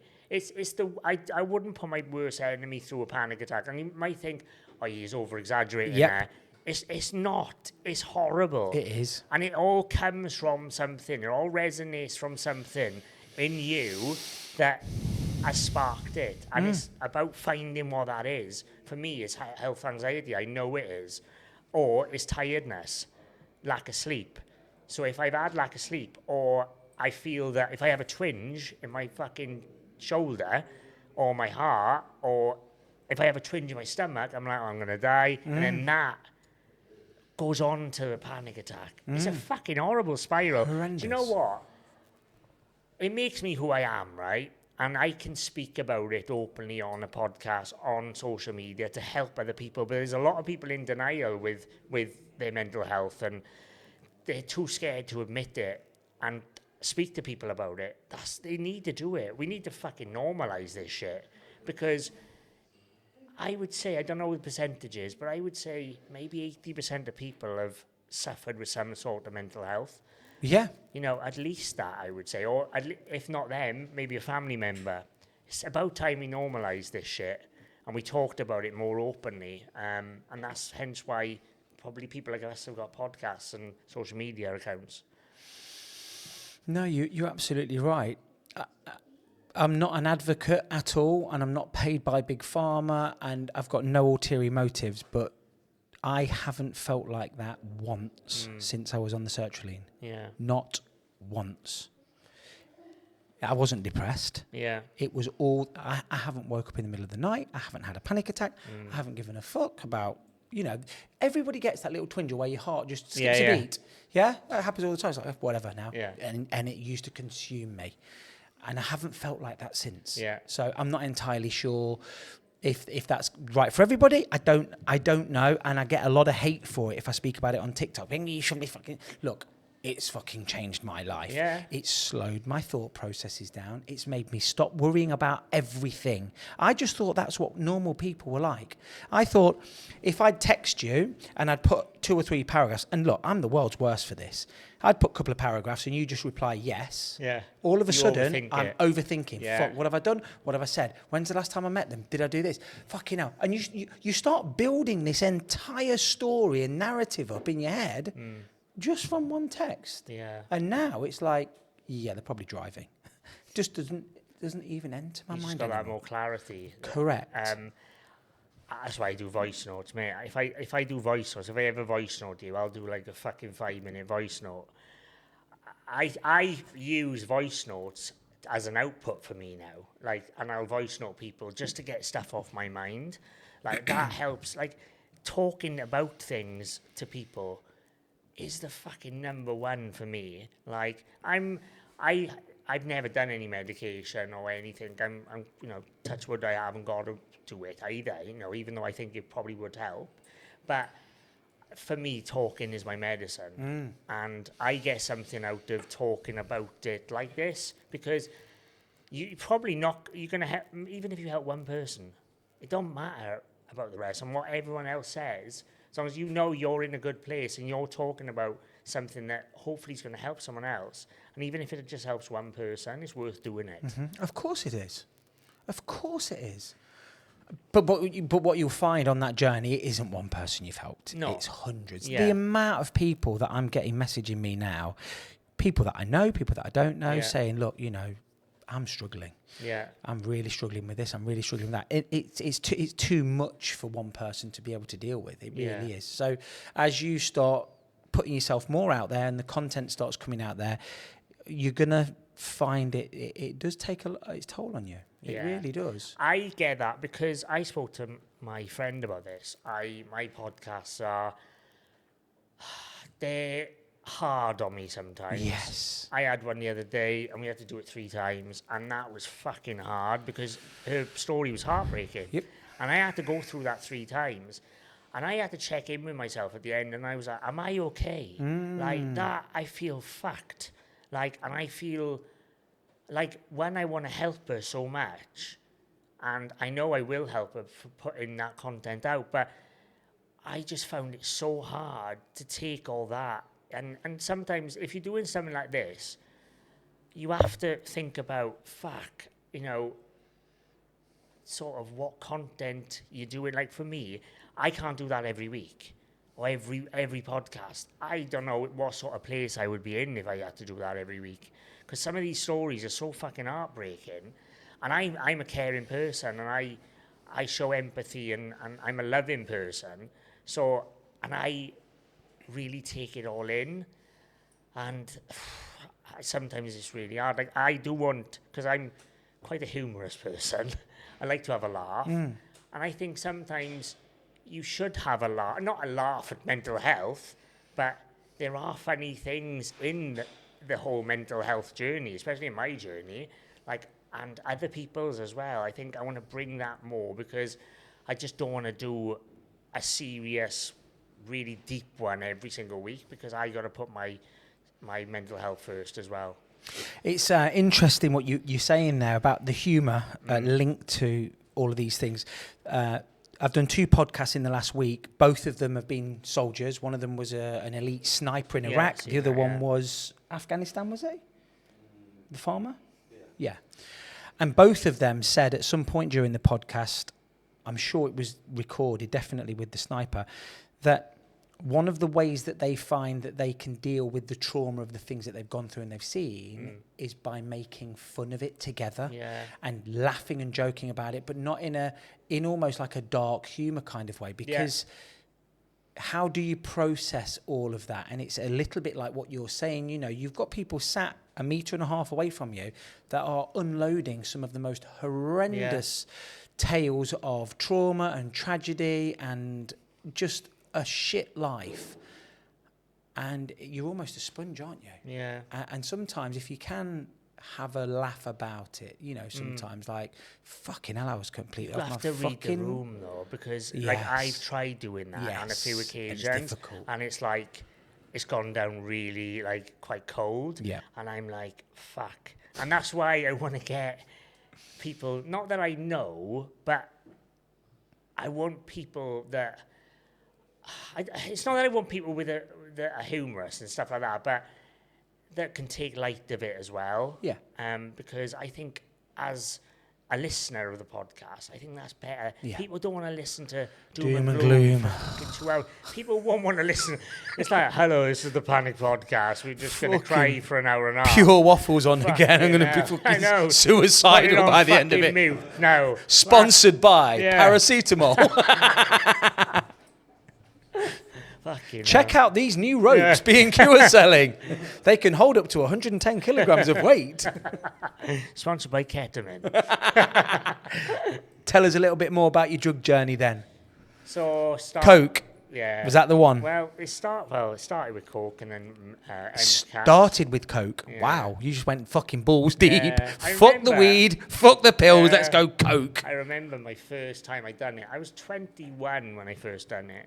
So I used to work for Portsmouth Football Club. I was 16 to 19. I was an assistant kit man. Wow. How the what? Assistant kit man? Yeah, assistant kit That's man. Shit of the shit, isn't it? Mate, the kit man was on 100k a year. I think I was on about 15, the fucker.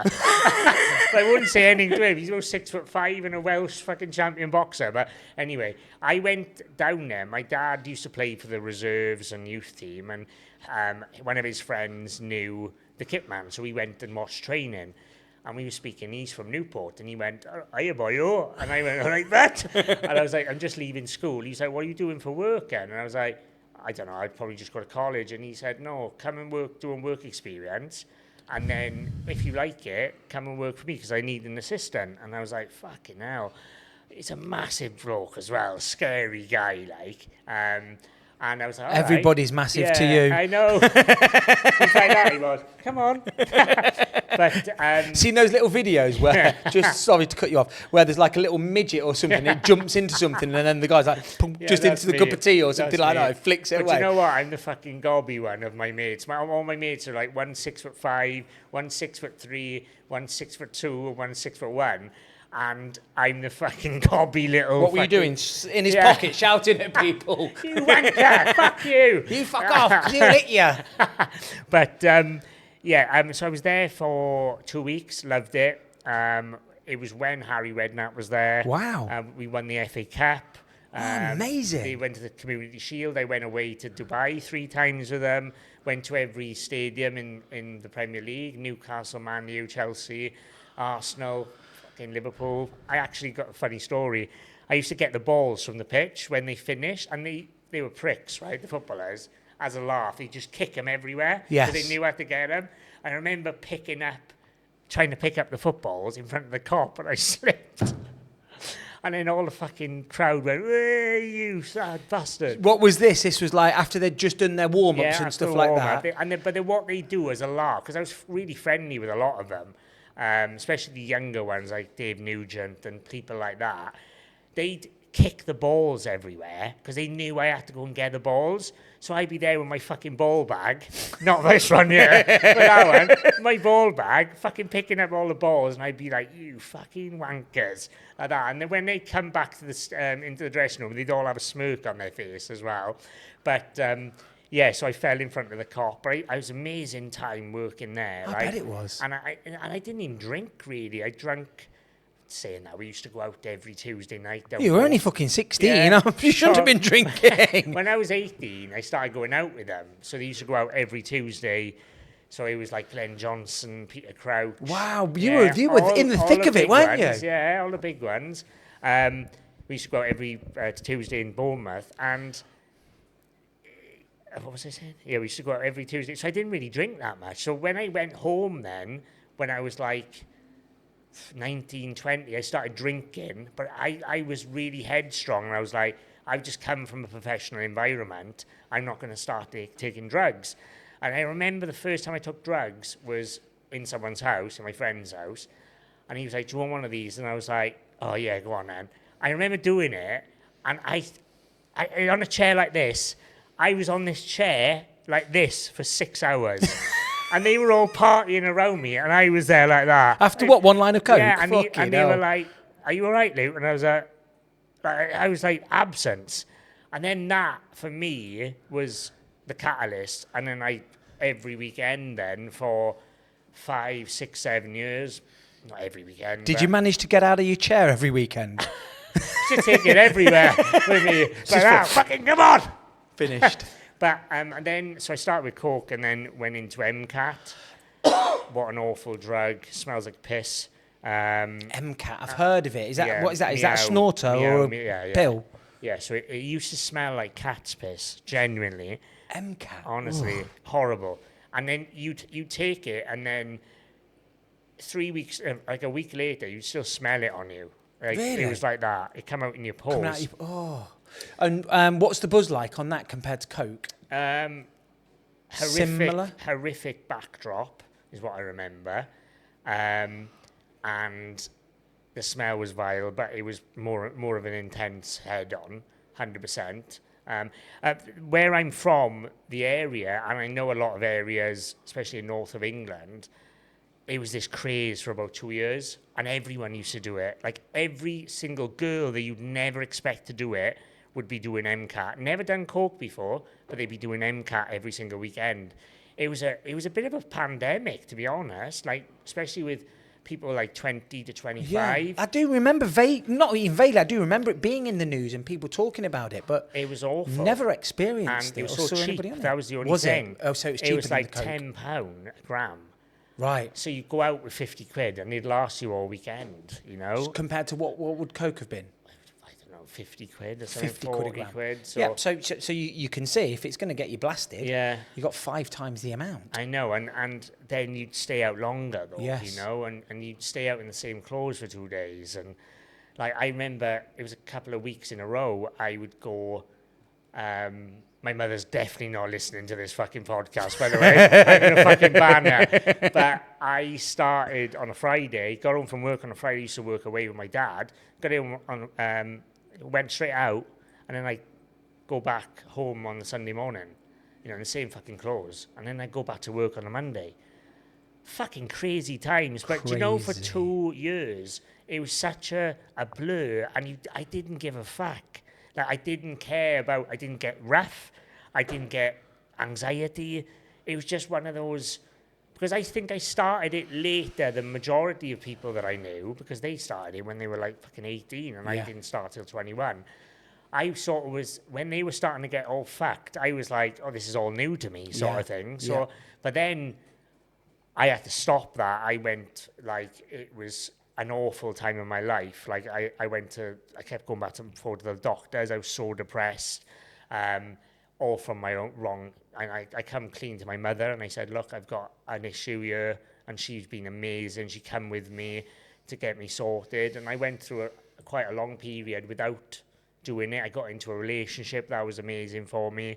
Didn't do anything for like 3 years. Finished the relationship, back on the coke. Then that spiral, 2 years then, from say 26 to 28 was a horrible time. Yeah. Every weekend again. I don't know how I got through that, Nick, to be honest. And were you just a weekend? Oh yeah, always binger? Weekend. Never in the week. Never in the week. So I would go out, and to be honest, with 26 to 28, I'd probably go out on a Saturday night and then party till the Sunday. But that was every week. And that was my output. That is how I dealt with things. But I just, some of the thoughts that was coming to me after them periods, like, yeah, and I probably did want to kill myself quite a few times. But I'd never do it because I'm so close to my mother and my father, and I'd never do that to them. But yeah, it was a really difficult time of my life. Did you ever plan it out? What? Suicide? No, never planned it out. Amount of times I just laid in bed though and had that thought. It would be a bit easier, everything. And I used to live on my own, so I'd be like, at least I didn't live with my mother, and she would walk in. Yep. So if I was going to do it, I probably would have texted someone and you know, that sort of thing, but never planned it out. I think I would be not too chicken, but too scared to do it anyway. And the thought of leaving my mother behind, because I know ultimately she'd kill herself as well. Yeah. I'm her only son, you know, I'm a baby boy. And, you know, ultimately I couldn't do that to her. But it was a horrible time in my life. And then I went to work away in Italy, and that sort of changed my life a bit. We were drinking a lot as a salesman, not doing drugs, drinking 3 or 4 times a week out there, but it was a lot better because we were going out and having wine, and you know, you're in Italy. Food. You know, every time we sold a car, or I sold a car, I used to live underneath this amazing restaurant. And I'd say, right, if I sell a car, I'll have a bottle of wine and a meal. I was selling a fucking car every day. I had massive, I got IBS. So you turned into a fucking fat alcoholic. But at least I weren't on drugs. At least you weren't snorting. I'd rather be fucking fat and fucking happy than fucking on drugs anymore. Do you know what I mean? They're just so dangerous, aren't they? Oh, it's just awful. And that's a lot of people I know still do it every weekend. And it's like, I just want to reach out to them people and be like, look, life is so much better without it. Like, I can't sit here again and say, I'll never ever do it again, because I don't know. You can't. You don't know. You can't. It's ridiculous. You can't say never. I might go to Magaluf on a stag do. Yeah. And I might be so fucked. Yeah. Someone puts a key by my nose and I'll sniff it. You know, that sort of thing. So you can never say I'll never do it again. But I know I'm in a lot better place, Yeah. and I'm a lot better at decision making now than I was back then. It's really interesting because I was listening to, it must have been a podcast, and there was a guy on there that's a sort of an expert in addiction. Yeah. He's done a couple of TED Talks actually, and he was saying that they've done this experiment. So his big theory is, it's not the substance that gets you addicted, it's what's going on socially around you. So they did this study where they'd got 2 sets of mice, and they'd got one mouse that was, let me start again. They've got 2 sets of mice, and in one set, there was nothing in there for them. 4 walls, nothing to do. And they put this little feeder or something in the corner, and it had got something, one of these derivatives of heroin, so whether it was methadone or whatever it was, and the mice would go there and they all became addicted. In the other little whatever it was, there was all these mice, but there were also things for them to do in there, so the wheels and the little gyms and all of these different things and different foods for them to eat and stuff like that, plus the methadone, whatever it was. And the second set of mice all tried it and then just left it and just carried on interacting with one another. I think maybe these other mice were sort of segregated as well. The ones where they were segregated and they had no stimulation from their environment or from each other, they all became addicted. Right. The one where they had the stimulation and the interaction and the things to do and the different, that might be different colours and things like that, none of them did. Wow. So that's why heroin addicts, when they're in that room on their own or maybe with other people, but they're not speaking. Nope. That's why they get addicted to it then. It's no one part of the theory, and I think I think it's multifaceted. Yeah. Why people do and why people don't, but I always think to myself, if I go and have a drink in a pub with a few people, we have a bit of a laugh. Yeah. It always feels better than if you've had a shit day at work and you go home and you have a drink on your own. Yeah, it does. You can have the same amount, you feel down. One of them is social and it's fun and we're having a laugh and we're having a bit of banter, and then you come home, you've had your kebab and you wake up next morning, you don't feel amazing, but you feel, doing it on your own is like, this is fucking dark now. What am I doing? I think if I was like that, and I'm lucky I'd never done that, I think I would have done something. Because I think me alone with my own thoughts like that, I would have done something stupid when I was on it. And I struggle with my inner thoughts sometimes, like when I'm on my own, and that's why I have to surround myself with people. Even if I'm not interacting with them, I like the safeness of having people around me. So I like working in coffee shops, because I've got that buzz of a coffee shop. Yeah, I'm the same. I don't even drink fucking coffee anymore. I just drink loads of tea. And it's good internet access, isn't it, in the coffee shops? So I just send all my my big files when I'm in coffee shops, because it's better. Yeah. But I like that buzz. I love totally that. Get it. Because if you sometimes I don't like speaking to people. No, I don't know. I don't want to fucking speak to them. Yeah. I just want to know they're there. Yes. And I like going, like, I used to be in like a health club, like a gym and that. Yeah. And I just love, but I had to leave there because it was too cliquey and people were talking to me, and I was like, I don't want to talk to you. Yes. I just want to see you. Yes. That's it. So I want to see you, I want to hear you.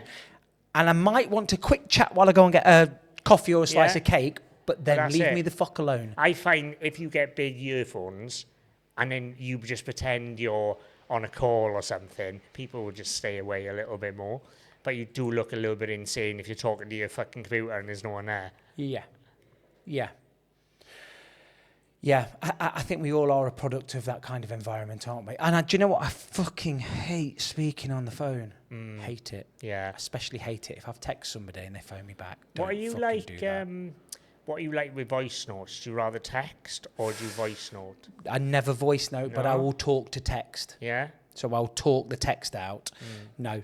Zoom? What do you like on Zoom? Do you like a Zoom? I don't really Zoom. Nah, I'm antisocial as fuck. Yeah? Which is crazy because most people are like, you are not antisocial one bit. I am. Yeah. I fucking don't really like people that much. Do you find this though, right? I like dogs. Yeah. I love dogs. I love dogs. My dog's 13 now. And I fucking love him so much. He's like, and he has helped me through some fucking shit What kind of dog have you got? Labrador. They're Called so Buddy. nice, aren't they? He's just amazing. He's always got to touch you. It just breaks your heart when they get older. And I never get emotional. I got a little bit emotional when I spoke about the drugs, but when I think about my dog, I get so emotional. I know. Like thinking that maybe in a couple of years they're not going to be here. And that thought, I'm like, fuck. Someone said to me the other day, would you get another one? I'm like, fucking, don't even say that to me. No, Don't yes, fucking no say way, that. no You way. can't. Do you know what I mean? It's like, he's still here, man. He can hear you. Yeah. But I think dogs, creatures, pets, they get you through some fucking hard times, I tell you. They're little miracles. They love you unconditionally. Yeah. They are so happy to see you. Yeah. Every time you come through that door. Even if you go out and take the bins out and you come back, it's like they haven't seen you for a fucking year. Yes. Crazy. So this is my message to the young ladies out there. Treat your man like a dog. And what do I mean by that? If a man said that about a girl, they'd get fucking No, rinsed. but listen, hear me out, and the women are going to agree with this, or the men will. Rub my back and my tummy. No matter how insignificant the thing that I've just done is, cheer me on. Yeah. Tell me you're proud, you're fucking the main man, and give me food. Yeah. You do those 3 things, that man ain't going nowhere. He's staying with you. Yeah, it's true. Could you imagine? You come home from a hard day at work, and your missus comes running up to see you. She's bouncing, gives you a hug, scratches your back. I've made you dinner. You'd be like, what? This is the best thing ever. Yeah, I'm not doing anything. Have my money. Yeah. Take my wallet. What do you want to go to Louis Vuitton tomorrow? It's yours. Yeah, it's true. Just for making you a fucking shepherd's pie. Shepherd's pie, back tickle, Yeah. and ask you how you've done. Oh, do you know what? I sold 2 cars today. You're the fucking man. I knew you were the man. That's why I'm with you. That's it. It's done. She can have whatever she wants. If she asks you to take the bin out after that, you go, no, darling, because I've already done the fucker. Yeah. You're bouncing off the walls, aren't you? It's true. It is true. That would very rarely happen, though, wouldn't it? But isn't it so simple? Yeah. I've got a funny story about my dog. So I've got an American Akita. Yeah, I've seen it, yeah. Did you see it? Yeah. About the fences? Yeah, I've seen it. And he went into next doors, yeah? Oh, okay, so I've got 2 stories then. So podcasting one night, and it's when all the winds were here. And my next door neighbour, he's got a dog, little dog. And I've come home from podcasting. My phone's battery's died. No, it wasn't. This dickhead here, he's put my phone on. Which one? Benny boy. He's put my phone on. Can you remember when we were doing those lives? And I kept getting notifications coming through. So he's got my phone and he's put it on, turned all notifications off. Right.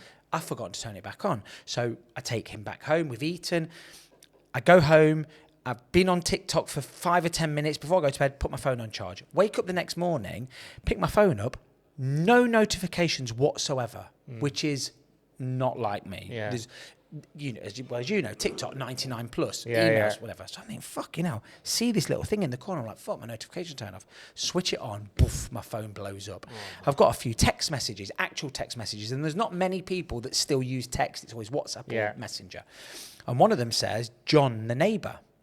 And I thought it was going to be something like, Happy Christmas, Nick. I'm going away to see the guys.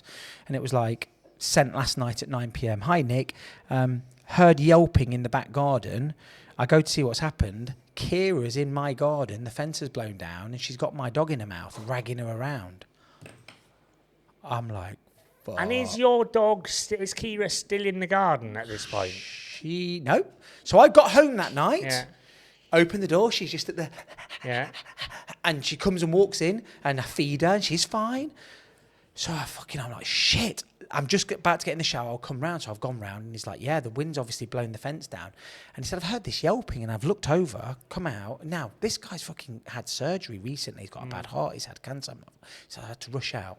And Kira's fucking got the dog in the mouth. So I've called the vet. Luckily, there's no puncture wounds. The dog's fine. And then about 3 days later, I'm sat right here and I get a message from my daughter, which is why I've just checked my phone 10 minutes ago because I've got another message from my daughter. So I always have to check it now because I don't know what's going on. She just wanted to know if she should eat some lunch before I pick her up. So I've got a missed call saying, Dad, where are you? She's in Spain with her mum and her sister and her mum's new partner. And she phones me up and she says, Dad, where are you? I says, I'm in Loughborough. She says, you need to go home. The fences have blown down at the very back of the house now. Kira's running around the town centre. Oh, fuck. Now, I've got this big fucking Akita that doesn't like dogs. Yeah. She will kill a dog. You wouldn't ever think it if you just met her. She's like, she hates little dogs. She's got such a hunt instinct. Yeah. So I've said to Ben, we've got to fucking pack up. We've got to drive all the way back. We've gone all the way back there, get into the back garden. Lo and behold, the fences are flat down. I'm thinking, fuck. Start shouting, Kira, Kira, Kira. She comes running up the hill, muddy as fuck. And she came to the back garden? Just came back.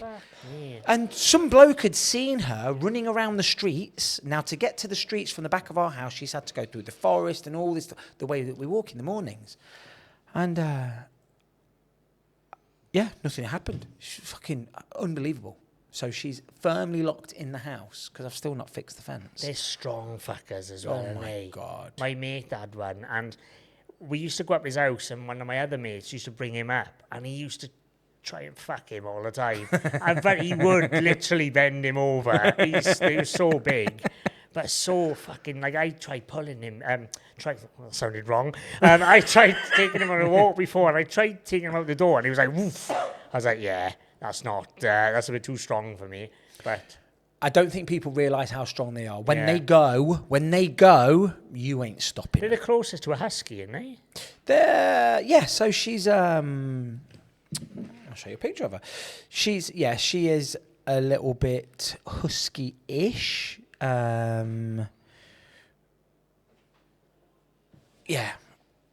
Oh, big wolf. Yeah. Big curly tail, but so fucking strong, it's unbelievable. But even a Labrador, and a slightly smaller dog, when they want to go, you ain't got a fucking chance. They will kill you. Yeah. They will rip your throat out in the blink of an eye, and then sit there going.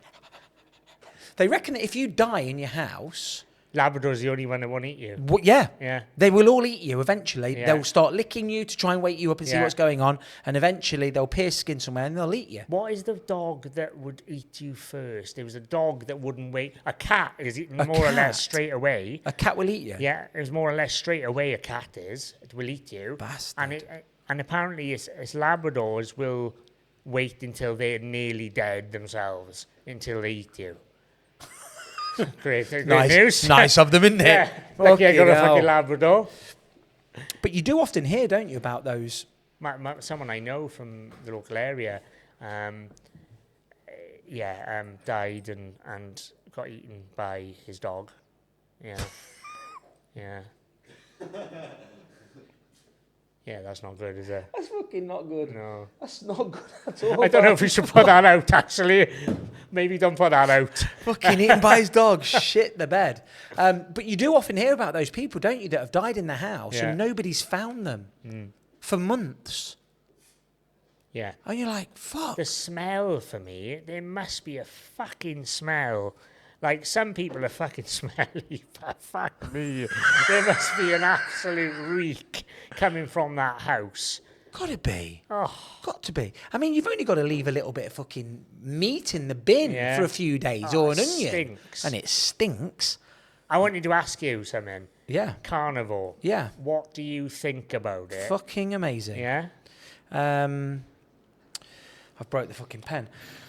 So I, start of lockdown, tried being a vegan. Yeah. Just enjoyed cooking and there was something to do. It gave your mind something to do because when you're a vegan, 24 hours of the day are consumed with thinking about what you're going to eat. Yeah. Even when you're sleeping, you think about what you're going to eat. And I really enjoyed it. I felt really good energy-wise. Do you think that's the lack of protein in the diet because you're so hungry all the time? Probably. Yeah. You don't feel satiated for long. And then I broke my leg and decided I think I need to add some sort of protein in to just help the healing process. Yeah. I'd never read it, or I just thought that. So I added eggs and dairy. And then my knees were getting worse and worse and worse and worse and worse. And it got to the stage, last day of November just gone, I thought something's got to happen because I can't fucking walk. Yeah. You know, I'm trying to coach these young lads tennis and they're fucking young athletes. And I can't stand on court for an hour, never mind run around and play. So I thought, I don't want to go down the route of getting another operation. And I was watching a podcast and it was this, who is it? Sean Baker. Ask him every time, and I should have remembered that. I'm shit with names. Yeah, I've seen loads of his stuff. He's good. And he was saying, when people come in for knee surgery, arthritis, joint pain, I say to them now, try going carnivore for at least a month, sometimes 2, see how you feel. And he says most of them don't bother coming back. Fuck. So I thought, fuck it. So I went from being a vegetarian and not eating any meat for years. Last day of November, all I've eaten is meat. Wow. Meat. Do you find that, because I'm thinking about doing it because of, I've got IBS, severe IBS. I get such inflamed guts. If I eat gluten, if I eat wheat, if I eat dairy, so I'm not good on dairy either. So I want to try something.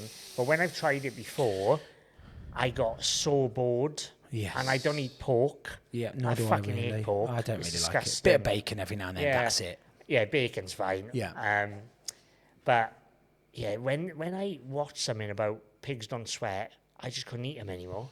I was eating a bit of fucking pork belly at the time as well. I don't think any animals sweat. Do they? No, I think that's why human beings got to the stage where we were, because we could do something called persistence hunting. So because we sweat... Don't tell me that. I won't eat fucking nothing. Yeah, no, I don't think... dogs definitely don't sweat, and that's why they're... to cool themselves down. Right. So we would chase these gazelle and whatnot through the, whatever, the desert, the jungle. We didn't need to catch up with them. We just run a bit, they run off. And then we run again, and they run off, and they die of exhaustion. Yeah. We're sweating, they carry on going, and that's it. Boom. Yeah. So that's what. Yeah. I don't know why I thought that was true, because I never looked in the field and saw a cow and thought, "Fuck, he's sweaty." No. Fucking hell. Google it. What animals sweat? I certainly don't think it's any of the farm animals and things that we would eat. But I don't. Besides humans, are there any other living? Horses, monkeys, apes, and hippos sweat. Dogs sweat. Dogs and cats do sweat a little through their paws. Oh, wow. But we will read it later what they do to truly cool off, which is some of the most unusual sweat in the world comes from horses and hippos. Not going to eat their fucking hippo anytime soon, are we? You'd have some fucking meat. I wonder what a hippo tastes like. It's bound to be some sort of delicacies, isn't there? They're fucking vicious, they are. Yeah. Hippos kill more people out in the wild than, I think, tigers and lions. That's one thing I'd love to do is a Can safari. people eat hippos? Here we go. Yes, you can eat hippos. What does it taste of? They're going to say chicken or pork, because that's what all meat tastes like, doesn't it? Eat the hippos in Loughborough. A delicacy. I've eaten a few hippos. One or two. Ghana, they fucking eat it. I'd love to do a safari, see? I'd love to go to one of them countries and do a safari. But I'm shit scared of birds. Not females. Actual, like, peacocks and ostriches and chickens and even, like, pigeons. Anything that goes like that, I can't. I'm really fucking scared of them. I remember my dad got married in this Amberley Castle, it's called, and there was about 10 white peacocks walking outside the castle grounds, and then we were all doing photos, and you were like, Luke, I was like, I'm not fucking going outside. There's about 10 fucking peacocks outside. Wonder where that's come from. Do you know where it's come from? When I was a kid, I went through a lot of medical problems when I was a kid. Like, I've got curvature of the spine, I've got my eyes, one of them has dropped, and I've had loads of issues when I was living in Great Ormond Street Hospital for like a few months because they were trying to identify basically what was wrong with me. I always remember when I was there, there was like, they brought so they thought I had this certain disease. I can't remember what it's called, but basically it's, I don't know if I can say this, you might have to cut this out, but the kids look like pixies. Oh, yes, I've seen them. They thought I had that because when I was a kid, I was small. And when the specialist from America, the number one guy, came over, and I was on the fucking stage with them, not stage, but see if you can find out what it is. I was on Wizard. There's a disease that the kids look like. What can you? What does a hippo taste like? Pork. We said that, didn't we? There you go. But I was on this fucking stage, whatever it was. Something. There's a genetic mutation where the children look like elves or pixie kind of. Yeah. Very small. Yeah, they thought I had that, and I was like double the Williams syndrome. Yeah, I think it was that. So I was on the stage, I keep saying stage, but I was on there, and I was double the size of everyone. And he got up and he went, why is Luke there? Why is Luke on there with these, I think that's it, I'm not 100% sure.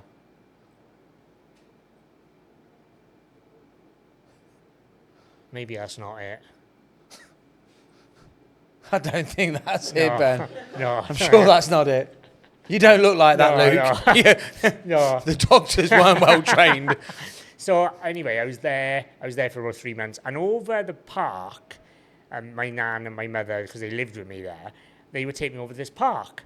And they were there on the bench, they were having a picnic, and I was playing in the park, and there was loads of chickens and big birds, and they were like, oh, look at Luke play with all the fucking birds. I weren't fucking playing with them. They were sprinting after me, pecking me, and I was going, fucking hell, help! I wasn't swearing, but I was going, mom, and they were like, oh, look at him, and I was fucking screaming. So I think I got absolutely fucking horrified from that moment. And then another time I was in Margam Castle, which is a big castle in South Wales. They got peacocks. I was about 10. I must have a fucking magnet on me for fucking birds. I wish I had a magnet for females, but for fucking feathered females and birds, I was just radiating them. And when I was walking through Margam Castle with my dad and my mother, and then a fucking peacock just came up to me, running, sprinting after me, and I had to jump up a little tree and get away from him. And then the funny thing is, all them years later, my dad lives on like a country lane, and there's a peacock sanctuary on his lane. And then one day I went to visit my dad. He said, yeah, I got 2 peacocks living in the fucking trees now. And the peacocks come from nowhere and eat food at my dad's fucking hands. And then one day I went to leave and there's a peacock sleeping on my car. So I've just been fucking horrified by fucking peacocks, chickens, ostriches, turkeys. Oh, they just freaked me out, to be honest. I remember taking my girls to Wales, and so we went to Tenby for the day or for a couple of days, but we stayed at this place. I forget what it's called now. Saundersfoot? It was like Centre Parks almost. It was like Kiln Park? Greystones, or I forget. Anyway, see if you can Google it. South Wales. It's a bit like Centre Parks. And almost right next door to it was very, very close. There was like a theme park, and it was Heath. This shitty theme park, which was voted the Bluestone. Yes. That's it. So I took my girls to Bluestone. Amazing, absolutely beautiful. But right next to it, see if you can get this fucking. It's voted the worst theme park in the UK. Awkward Park. Oakwood. Yes. Have you been on that roller coaster? Yes. The fucking wooden one. Yes. Jesus Christ. We thought it was quite good. Yeah. But then as you walk in, there's that great big, it looks like a log flume, but apparently people died on it. Hydro, yeah. This fucking thing. Yeah. It was closed down, and there was people swimming in there like with snookles called and stuff. again? What's the big ride called? The wooden one. I can't remember what it's called. Megaphobia. Is it Megaphobia? No. Oh, I know the one you mean. It's rickety old wooden thing. But anyway, so whilst we're there, we've sat having something to eat, and I kid you not, the biggest fucking seagulls you've ever seen, they were like vultures, would come down and steal the food out of your hand. Mad. So my daughter's sat there holding something. This fucking eagle's come down, taking it and gone off, and you're like, bastard, and they're huge. Yeah. Have you heard them stories about the chihuahuas, though? No, what, the birds the nicking seagulls, them? Like a little baby chihuahua, not even a baby sometimes, these seagulls are so big, they're coming down and taking chihuahuas, sometimes off a lead and stuff, as in grabbing it and taking it and fucking off. Like, I've seen a bird take a kid. Is it? Yeah, I've seen a video of a bird swooping down it. Taking a fucking kid. That's it. It's done, isn't it? And foxes and stuff like that. They take babies and shit. Well, there was a video, or not a video, there was an article on the foxes coming in the house and killing that baby. Yes. That was an awful one. Yeah. Horrible. But look, they're wild animals at the end of the day, and we encroach on their territory. We kill all of their food and whatever they're eating in the wild with fucking roads and supermarkets and Greggs. You know, they need to eat. They're going to come in and eat. And if there's My nan used to live by a fucking right backed onto a cemetery. Oh, Great wow. time. And I always used to hate sleeping there because it would freak me out, looking out at the cemetery. But she used to have foxes and feed them from her hand every night. Fucking, you wouldn't do that now, would you? There's some woman on TikTok. I've seen her. Have you seen her? She calls them in Yeah. at night and she's feeding them and stuff like that. It's mad. They are cute. They are, but But they fucking rip your head off. Rip you to pieces, yeah. Fucking right. Yeah. Yeah, no, it's crazy. And it's, some of the birds as well, they're massive, aren't they? Those buzzards and kites and things like that. You think, fucking hell, these are massive. They do some damage. I'm glad we live here, though, because if I lived in America with the fucking leopards and the big vultures and the eagles and fucking, that's a scary place. What about Australia, though? They've got some Australia, fucked up shit, haven't they, there? Yeah. Big That's just the lizards and people. that's just the people. I've never been. Have you been to Australia? No, I haven't. I don't think I've got any desire to want to go there. No, not me. Never. There's a majority of fucking Brits out there, isn't there? It's Yeah. just Brits abroad, really. Yeah. It's such a long trip. It's such a long journey. And you must be absolutely fucked with jet lag for ages afterwards. I'd love to go to New Zealand. I'm a massive Lord of the Rings fan. Oh, I love yeah. Lord of the Rings. So Do I'd you? love to go to like Hobbiton and the places where they filmed a lot of it. But it's supposed to be beautiful there as well. It's like 4 seasons in one, isn't it? Yeah. When you drive around New Zealand, you Yes. get 4 seasons. It's like fucking Wales, but without summer. Yes. Yeah. Loads of sheep. Yeah, Loads of sheep. There's fucking loads of sheep in Wales, isn't there? Oh, yeah. It's unbelievable. We fuck them, you eat them. Yeah. That's what we say. Quite like being called a sheep shagger, do you know what I mean? It's like, it is the best meat, in my opinion. Where has that saying come from? Nobody really has ever fucked a sheep, have they? Or have they? Didn't you see that video? No. Of... No, that was a horse, actually. You haven't seen that video? I'll have to see if I'll show it to you after. A guy, I don't know why I'm talking about this, but there's a guy who filmed himself, put his camera on, filmed himself, took his fucking trousers down, went like that, slapped his arse, and the big fucking horse shoved his cock right up his arse. And this guy is moaning. But the funny thing is... This guy's moaning. I fucking think he would be can't moaning, walk, screaming. But he went to the pub then, apparently, and he left his phone on the counter, and then his mates were going on there, maybe like, I don't know, fucking about with his phone, and he's seen loads of videos of him getting fucked by a horse. That's fucking, and then they've obviously been good friends. They've taken that video and put it all around TikTok. Oh, because horses have got some weaponry down there, haven't they? Fucking hell, massive Corys. Oh. You see, human beings are fucked. Anything that you can think, somebody's done it. Yeah. For sure. Yeah, 100%. There's definitely Welsh... That's where it's come from. There's definitely Welsh blokes guys that are fucked sheep. Why? 100%. Why? There's fucking more sheep than women. Fuck me. It's like something like 10 times the amount of sheep to people. What's it like when Wales play England and England lose all around that stadium in Cardiff on a night out? Unbelievable. Is it? It's carnage. Are the women hungry? Oh, starving. Starving. They leave looking like But they're do you know anorexic. what? The English will have the best night. I think the English will have a better night if they lose than if they win. 100%. Because all the Welsh will get...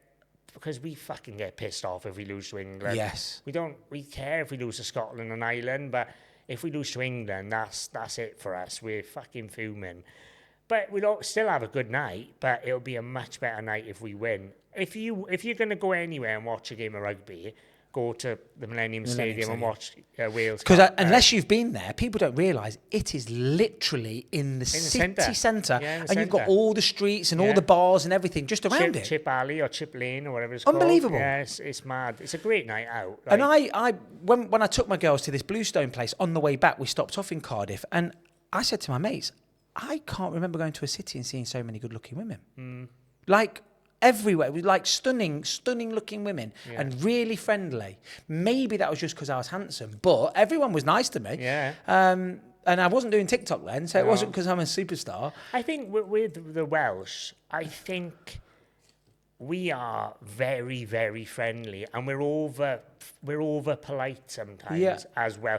Like, we are the sort of people that will say sorry if it's not even our fault. As in, if you bump into someone and it's their fault, we'll go, oh, sorry. Oh, sorry, yeah. I think it's our nature, and I think, like, if we hold the door open for someone, we'll expect a thank you. Yep. Not many people say thank you, No. but we'll say, thank you then. Yeah. That sort of Patronising. thing. Yeah, it's like, I don't know. I always say that to the boys. I think that we are not over nice, just over polite. Almost over apologetic at times.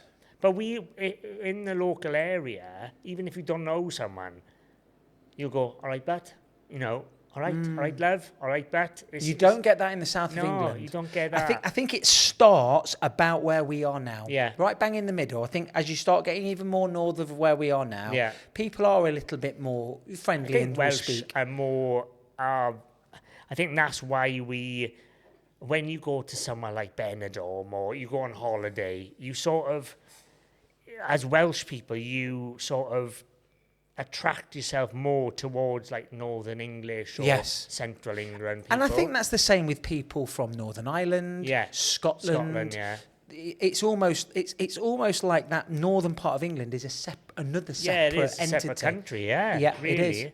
It is. And it's like sometimes it's the same in Wales or North Wales, North Walians and South Walians fucking hate each other. We're really if we go up to the north, they look at us like we're not the same country as them, because even though we speak Welsh, they speak a certain type of Welsh, Gog we call it, and I think they make up words, but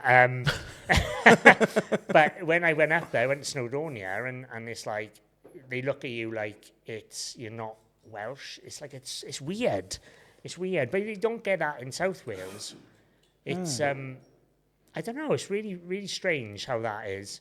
It's like two separate countries in one country. It's weird, isn't it? We're so tribal. Human beings are so tribal, and whether it's religion or football teams or whereabouts you live, we've not got out of that yet, have we? No. Could you imagine if we went back in time to 1200, and 52, and said, what do you think the world's going to be like in 2023? Do you think we're still going to be killing each other and all of these things? No, of course not. You're going to have way grown out of that. And we've not. No. We're still arguing, and you're wrong about this and you're wrong about that. And it's mad, isn't it, really? We've improved in so many ways, yet we still hate somebody because they support a different football team to us. That is mad, that football thing. You can hate a football team and you can hate the supporters, but then, like, my best mate, Evo, is a Liverpool fan. Yeah. And when we're watching football together, we fucking hate each other. Yeah. But we love each other as brothers. Yes, it's so weird. It is weird.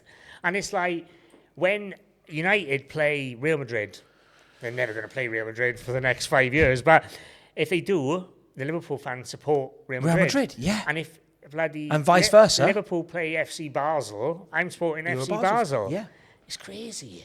I do think that sort of tribalistic community around a football team is slowly dwindling out, because certainly kids this sort of age now, they're football fans. Yeah. So they'll turn up in an Atletico Madrid T-shirt. Yeah. And because of FIFA and all of these things, they know all the players from all over the world. So they'll have their local team that they support, but they just love football. And they're starting now to support a player, a Messi fan or a Mbappe fan, and that's who they support. So whichever team they go and play for, that's who they support. Do you know who I think has been the advocate of that? I think Ronaldo. Yes. Because I think when Ronaldo goes anywhere, like when he left United for the last time, I think United's Instagram went down by millions because he left and he went to Al Nassr or whatever they're called, and they went up millions. So it just goes to show these fans don't support a club, they support Ronaldo. Yeah. And do you know what fucking does my head in? I cannot look at comment sections on Instagram, on Facebook. They're the two worst ones for football. Yeah. These people haven't got a fucking clue about football. No. And they say the most inept things. Yep.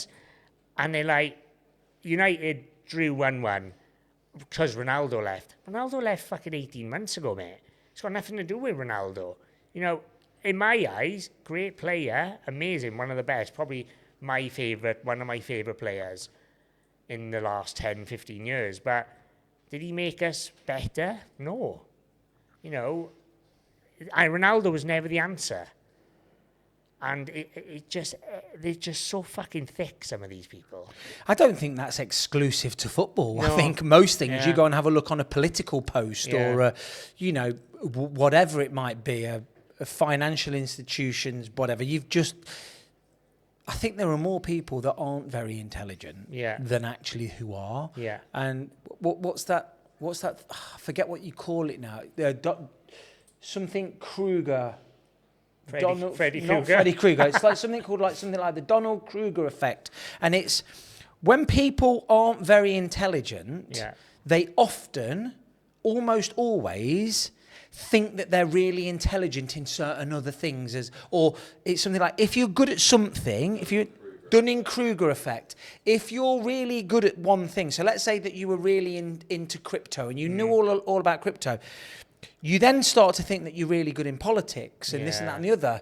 The Dunning-Kruger effect is a cognitive bias in which people with limited competence in a particular domain overestimate their abilities. What is an example of the Dunning-Kruger effect?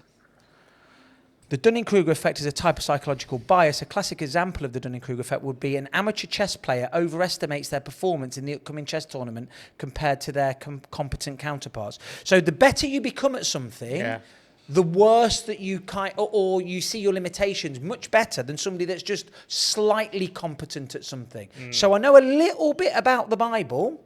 Now all of a sudden I think I'm fucking the main man at it. When actually change that to the Andrew Tate effect now. The Andrew Tate effect. Yeah. Fucking true, isn't it? It is true. And that's what these chat rooms and comment section are full of. Yeah. All of a sudden there's a new strain of the virus that comes out. Everybody automatically is a virologist and knows everything about pathogens and this. And all of a sudden you think, you haven't even got a GCSE in biology. You're Sue from down the road. You're Sue from down the road. You've listened to some bloke that says he's done this, that and the other. And I think that's definitely one of the downsides to social media. Do you know what? I've got something to say on that. Like, with Amazon FBA, going back to Amazon FBA, there's so many, it gets a bad rep, right? And it gets a bad rep from people that have tried it for a month and have failed. It doesn't mean that it's a bad thing to do because you failed. That's just not what you're good at. Yeah. And that ultimately, that's it. Because there's so many success stories with Amazon FBA, it can't be bad. You just must be doing the wrong thing. Exactly. And it can't be good for your mentality or mindset. Now, you could go into something like drop shipping or social media and you might be really good at it. Yep. It's about trying these things and not fucking bad-mouthing things just because you failed at it. Yep. It's fucking bullshit. Yep. No, I totally agree with you. And also, it's you've only really ever failed when you give up. Behind every success story is, I failed at this and I failed at that and I failed at that. Oh, now actually, you'll probably have seen it a little bit with your social media. In the early days when you've got 10 followers, people are taking the piss. Oh, this is shit. Now all of a sudden you've got a fairly decent sized audience. Yeah. People are, you're just good at it. You're just natural at it. Playing it down then, don't they? Yeah. Oh, you're just natural. Yeah, it just worked for you. And that's not. That's a very lazy way of thinking. Well, actually, no. I wasn't born being able to speak to a camera. Nor was I. Go and look at my last video. It's shit. You're not born. I don't think you're born capable of doing something specific. It's what you get. You've got to fucking try everything out. You got to become obsessed with it. Yeah, exactly. Haven't you? You can't half-arse it. I think I used to suffer with shiny penny syndrome a little bit. Yeah. So I'd start something. Yeah. And then I'd look at this now. Like 2021, I remember I was doing Amazon. It was going well. NFTs come along. NFTs come along and I was like, right, I'm going to put a hold on Amazon because I made about 20K within a week on NFTs, about 2 weeks. Did you? Just flipping them? I entered a white list, a white paper, whatever it is. And it was Dungeons and Dragons it was. Okay. And I bought one for 0.06. Of an ETH. And then they give you a random one. And I had a dragon, a really rare one, and then I sold it for like 5 ETH. Wow. And it made me like, and it was like $25,000. So that's like, what's that, about 20,000? 20,000, 19 grand, yeah. I just went out there. Any of them? I didn't fucking take my time. I didn't look at the projects. I just went, oh, this looks good. Yeah, exactly. The Dunning-Kruger effect. Exactly. Buy in, and then I lost that 25k and another 20k. Oh. And then I had to pick up my Amazon again, even though I had staff, so it was running, but it weren't going at the trajectory that I wanted it to go. So I had to pick that back up then after losing that money. But I learned a lot from that. I learned that just stick to stuff that you're good at. Yeah, I do invest in crypto, but I only invest the money that I'll be able to lose. Correct, and that's what I always say to people. DCA in, an amount every single week without fail, and that's it. I can afford to lose that. It's not going to change. If it goes to 10x, yeah, it will change my life. But if it goes to 0, it won't. It ain't going to change your life. Exactly. Yeah, definitely the best way to do it. Yeah, no, I agree, and I think this upcoming bull run after the halving in April is going to be mega, and I'm not convinced that nobody's given me a good enough reason to convince me that this isn't the last bull run. Right. Because now you've got all of these massive, the ETFs have all launched. ETH's going to have an ETF. Solana's probably going to have one as well. Once the big money's in there, these stock market traders, which essentially that's what Bitcoin has now become with the ETF, they can't afford 20-30% drops in a day. No. And they can't, they're losing their jobs and putting their companies under massive stress when it drops 3% and they've got it wrong. Yeah. So I do think that the big coins are going to stabilize a little bit, which means there's not going to be as much liquidity coming out of them to then put into the thing. So I think position yourself now. And I do think that this is the time to make generational wealth, this time. And I think next time, the next 4 years, you'll be able to do well. Yeah. But I think this is the chance to make generational wealth if you do it right, I think. Yes. Yeah, I totally agree. But equally, be prepared that the money that you've put in, you're going to lose. Yeah, exactly. Be prepared for that. Hope for the best. Yeah. Prepare for the worst. Don't go remortgaging your house and doing stupid things like that. But I do think it's going to rip. Luke, my daughter is texting me. Yeah, all good. Wanting me to pick her up for some lunch. That's all right. So it's been an amazing conversation. Yeah, great. I really appreciate it. No worries, mate. Lovely to meet you, bud. Anytime. My one 100%. Yep. I'll drive up or across or wherever it is.